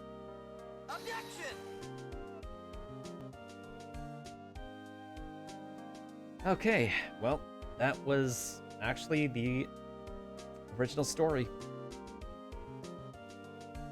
Hey, pal. Mr. Edgeworth came down to the precinct to wish me a happy new year. Talk about a pleasant surprise. What? Detective Gumshoe? And he hung his head low and went right back outside. Kind of like he was embarrassed or something. Strange, huh?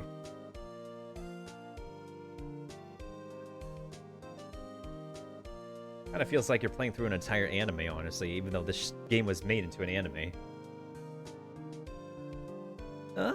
Nick? Nick? I haven't seen him lately. Who, me? Oh, I've been working at a cheese shop. That Missy's a nice lady, but she's exactly what we call a cheap date. Huh? Oh, she's in Hawaii right now, yeah. Oh, boy. This man, Larry. Oh. Man, my uptime. Oh, right? Yeah, I remember him. My ear's been busy lately. You know, not to ring my own bell, but I sort of taught him everything he knows. I'm sure he's grateful.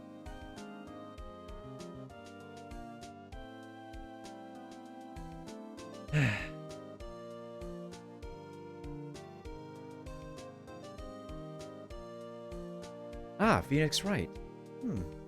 Ah, that defense attorney for whom I wrote that affidavit for, yeah. Oh, you should know, I've taken over management of the Gatewater Hotel recently. Should you be in the area, please stop by. Larry isn't a tier 1 sub. No, he's not. Not even. He's a cheapskate. And he knows how to make a clock, though. Oh, it's you. Phoenix Wright? Yes, Mia's understudy, was he not? I wonder how he's doing. I haven't seen him of late. The days of my youth. Like the scent of fresh lemon, you see. Ah, the days of my youth. Like the scent of fresh... of hot boxes. I mean, what?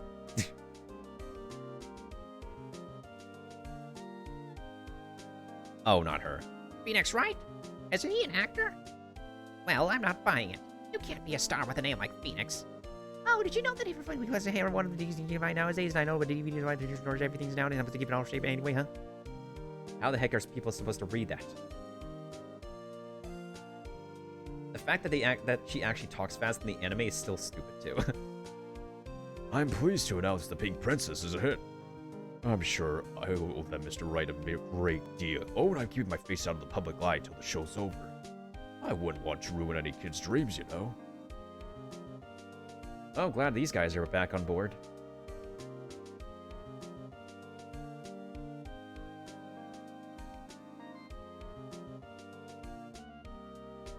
Oh, I got a letter from Maya the other day.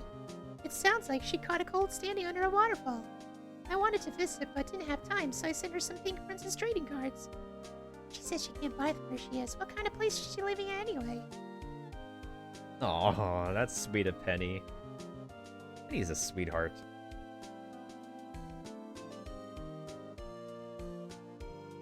Oh, Cody Hackins. Right? Who's that? You want to talk? Let's talk Pink Princess. All right. But, you know, I stuck into the studio the other day. And I saw her. One inside the Pink Princess suit. What a dog. It was kind of a shock for a boy my tender age. Ah, poor kid. Poor child.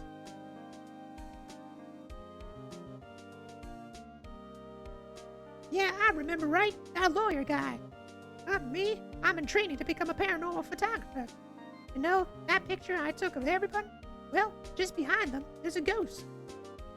For real. Now that's talent. I'm gonna be famous. Wait, isn't that Mia? That's basically Mia.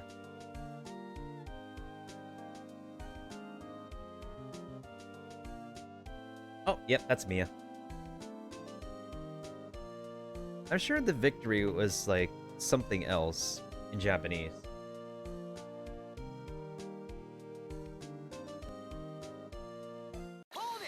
Hold it!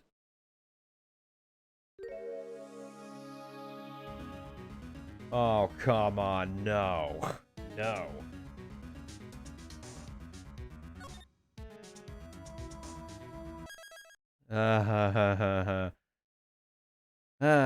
Episode 5, to be continued. To be continued, folks. To be continued. Wow. Oh my god.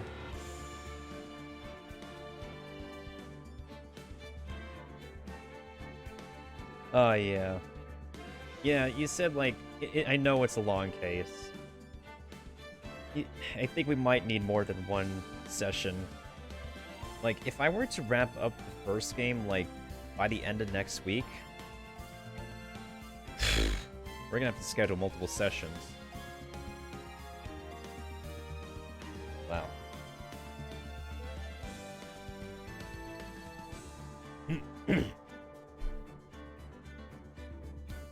Wow, what in... I feel really, like, relieved that after the bit of an obstacle that we have with Lotta Hart in the beginning, it kind of was a bit more smooth sailing as we were, like, head-to-head, like butting heads with Von Karma at the end. And somehow I pulled out the right evidence at the right time, and it's just, wow. That's amazing. I don't know what to make of it.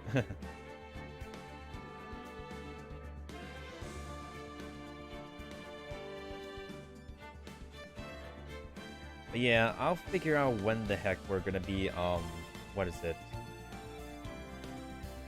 I'll figure out when the heck and how we're gonna be dividing up the final case, Rise from the Ashes, so we can finally wrap up this first game this month. And then next month, we'll be focusing on Justice for All. And then after my birthday month, we're gonna be going on to Trials and Tribulations. And then after that, somewhere along the line, we're gonna be doing Investigations and Apollo Justice. Well, before I finish today,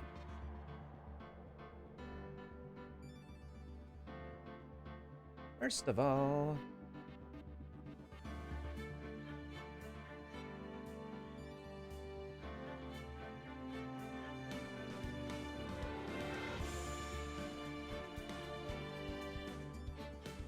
actually, Kaiser Dude, I'm not so sure like how long you were away from the keyboard during the day, but what is it?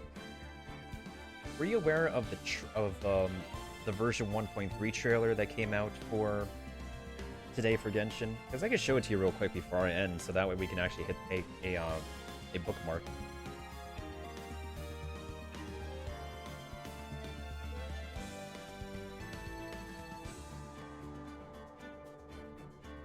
Where is my cursor?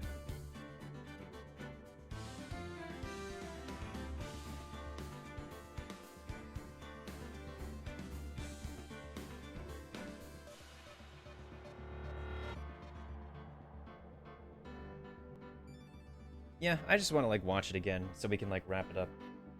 Fill in the time for a little bit.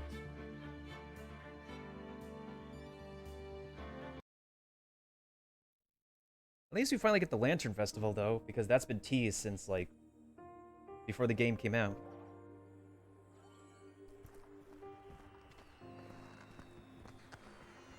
Wow. Such a beautiful lantern. How is it made? Hey, there's Shingen. Wow. So many stalls.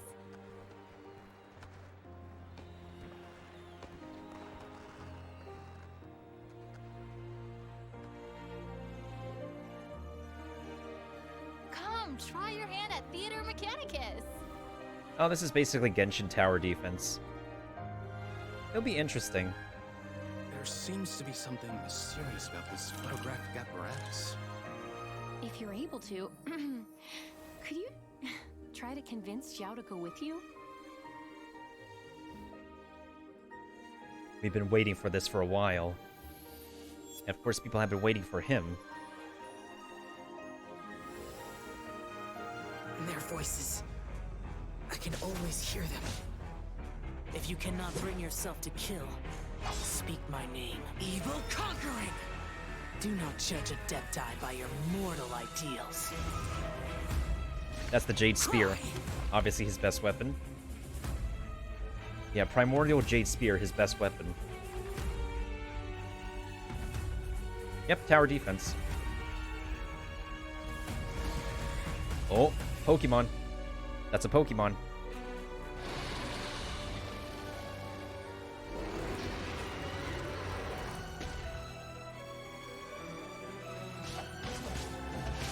Wait. Is that Primordial Jade Sword? New Spear for Xiangling. New Catalyst Weapon.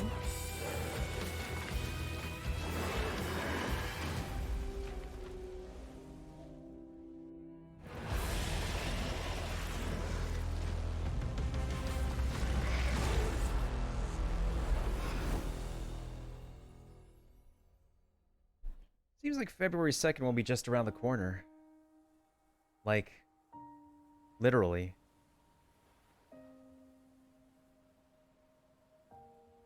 Paimon will help you find her, and we'll spend the next lantern night together.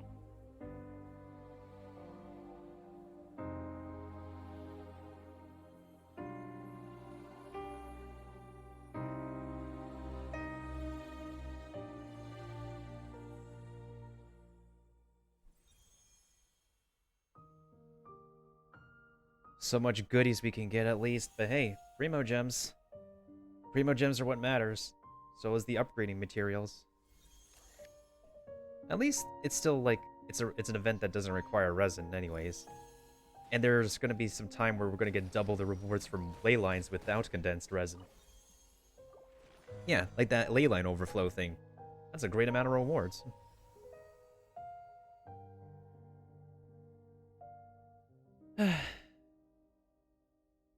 Well, anywho,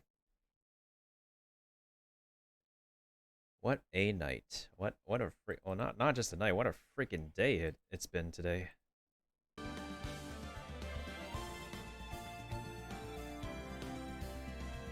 Okay, so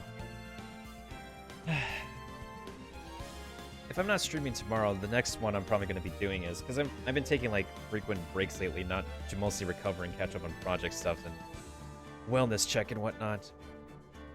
But, let me go ahead and roll the credits real quick while I go ahead and find someone we can raid tonight. Let's see.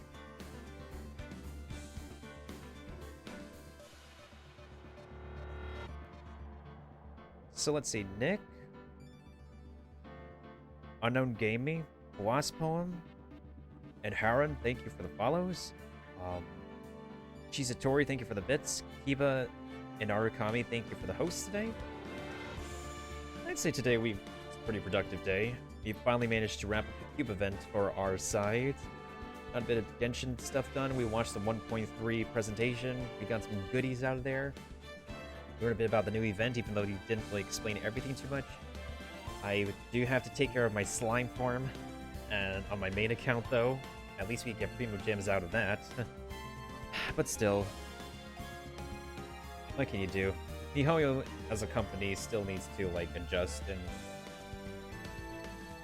even though for most gacha games like the progression and grinding like becomes more feasible later on, I just hope the same thing will happen for MiHoYo.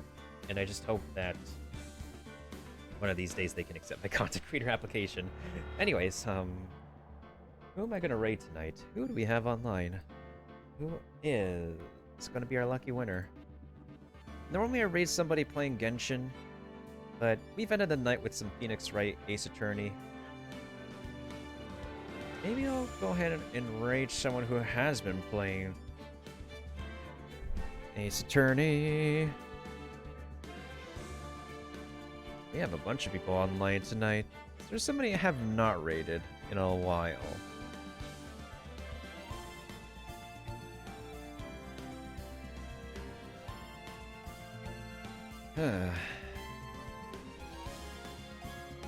Yeah, thank you to everybody for stopping on by. I totally appreciate it.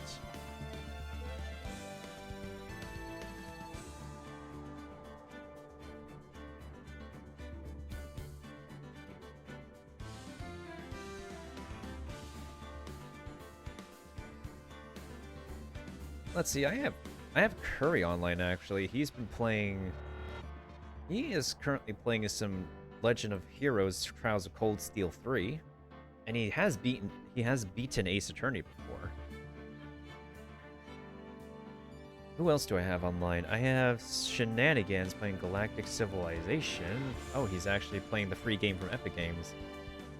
I have somebody playing Yakuza like a dragon. Wait, is today a day Harbs is not... Oh, Harbs is not streaming today. Anyone have a preference? If not, I'll just go ahead and raid a friend.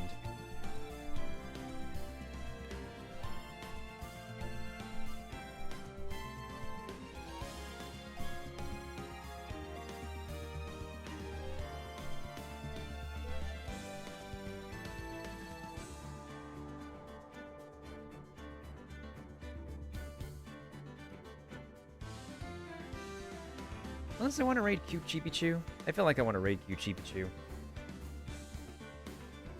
Yeah. Probably talk with her. Sorry, folks. I'm so indecisive when it comes to raiding somebody. Oh my god. Pokemon trading card game. Yo, what? Oh, they're unboxing Pokemon cards? Interesting, interesting. Huh, interesting. Okay. I feel like we could send some company over to...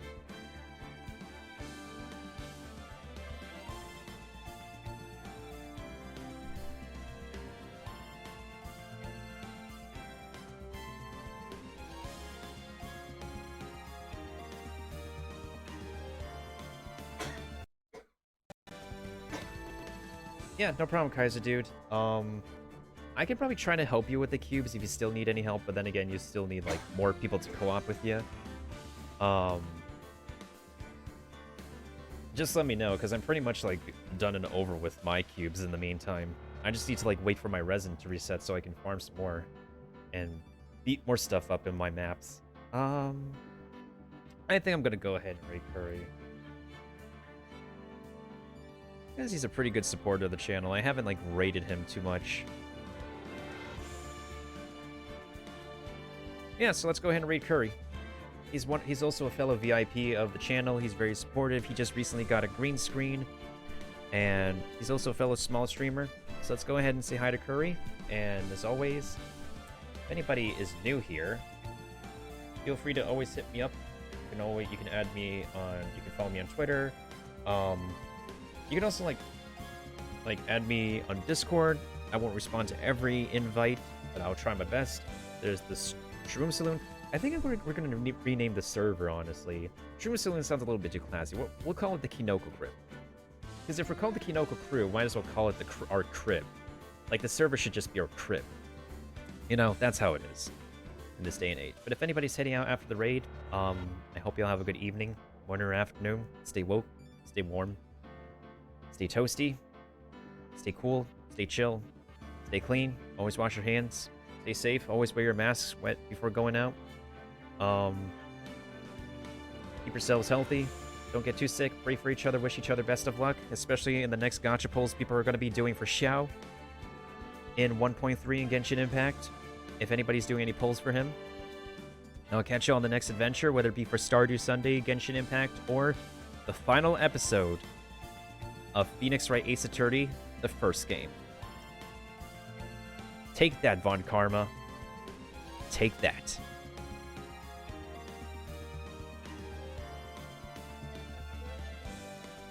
Objection!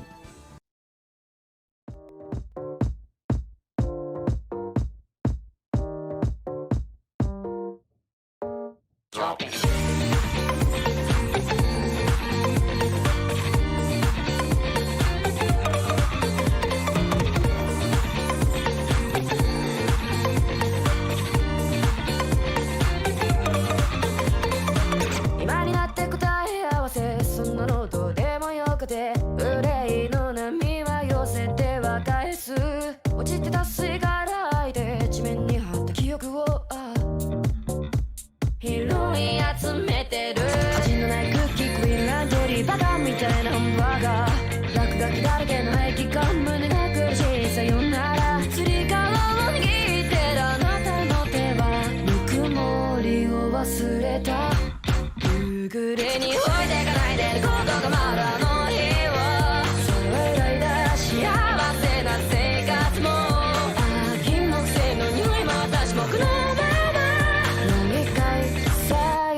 it.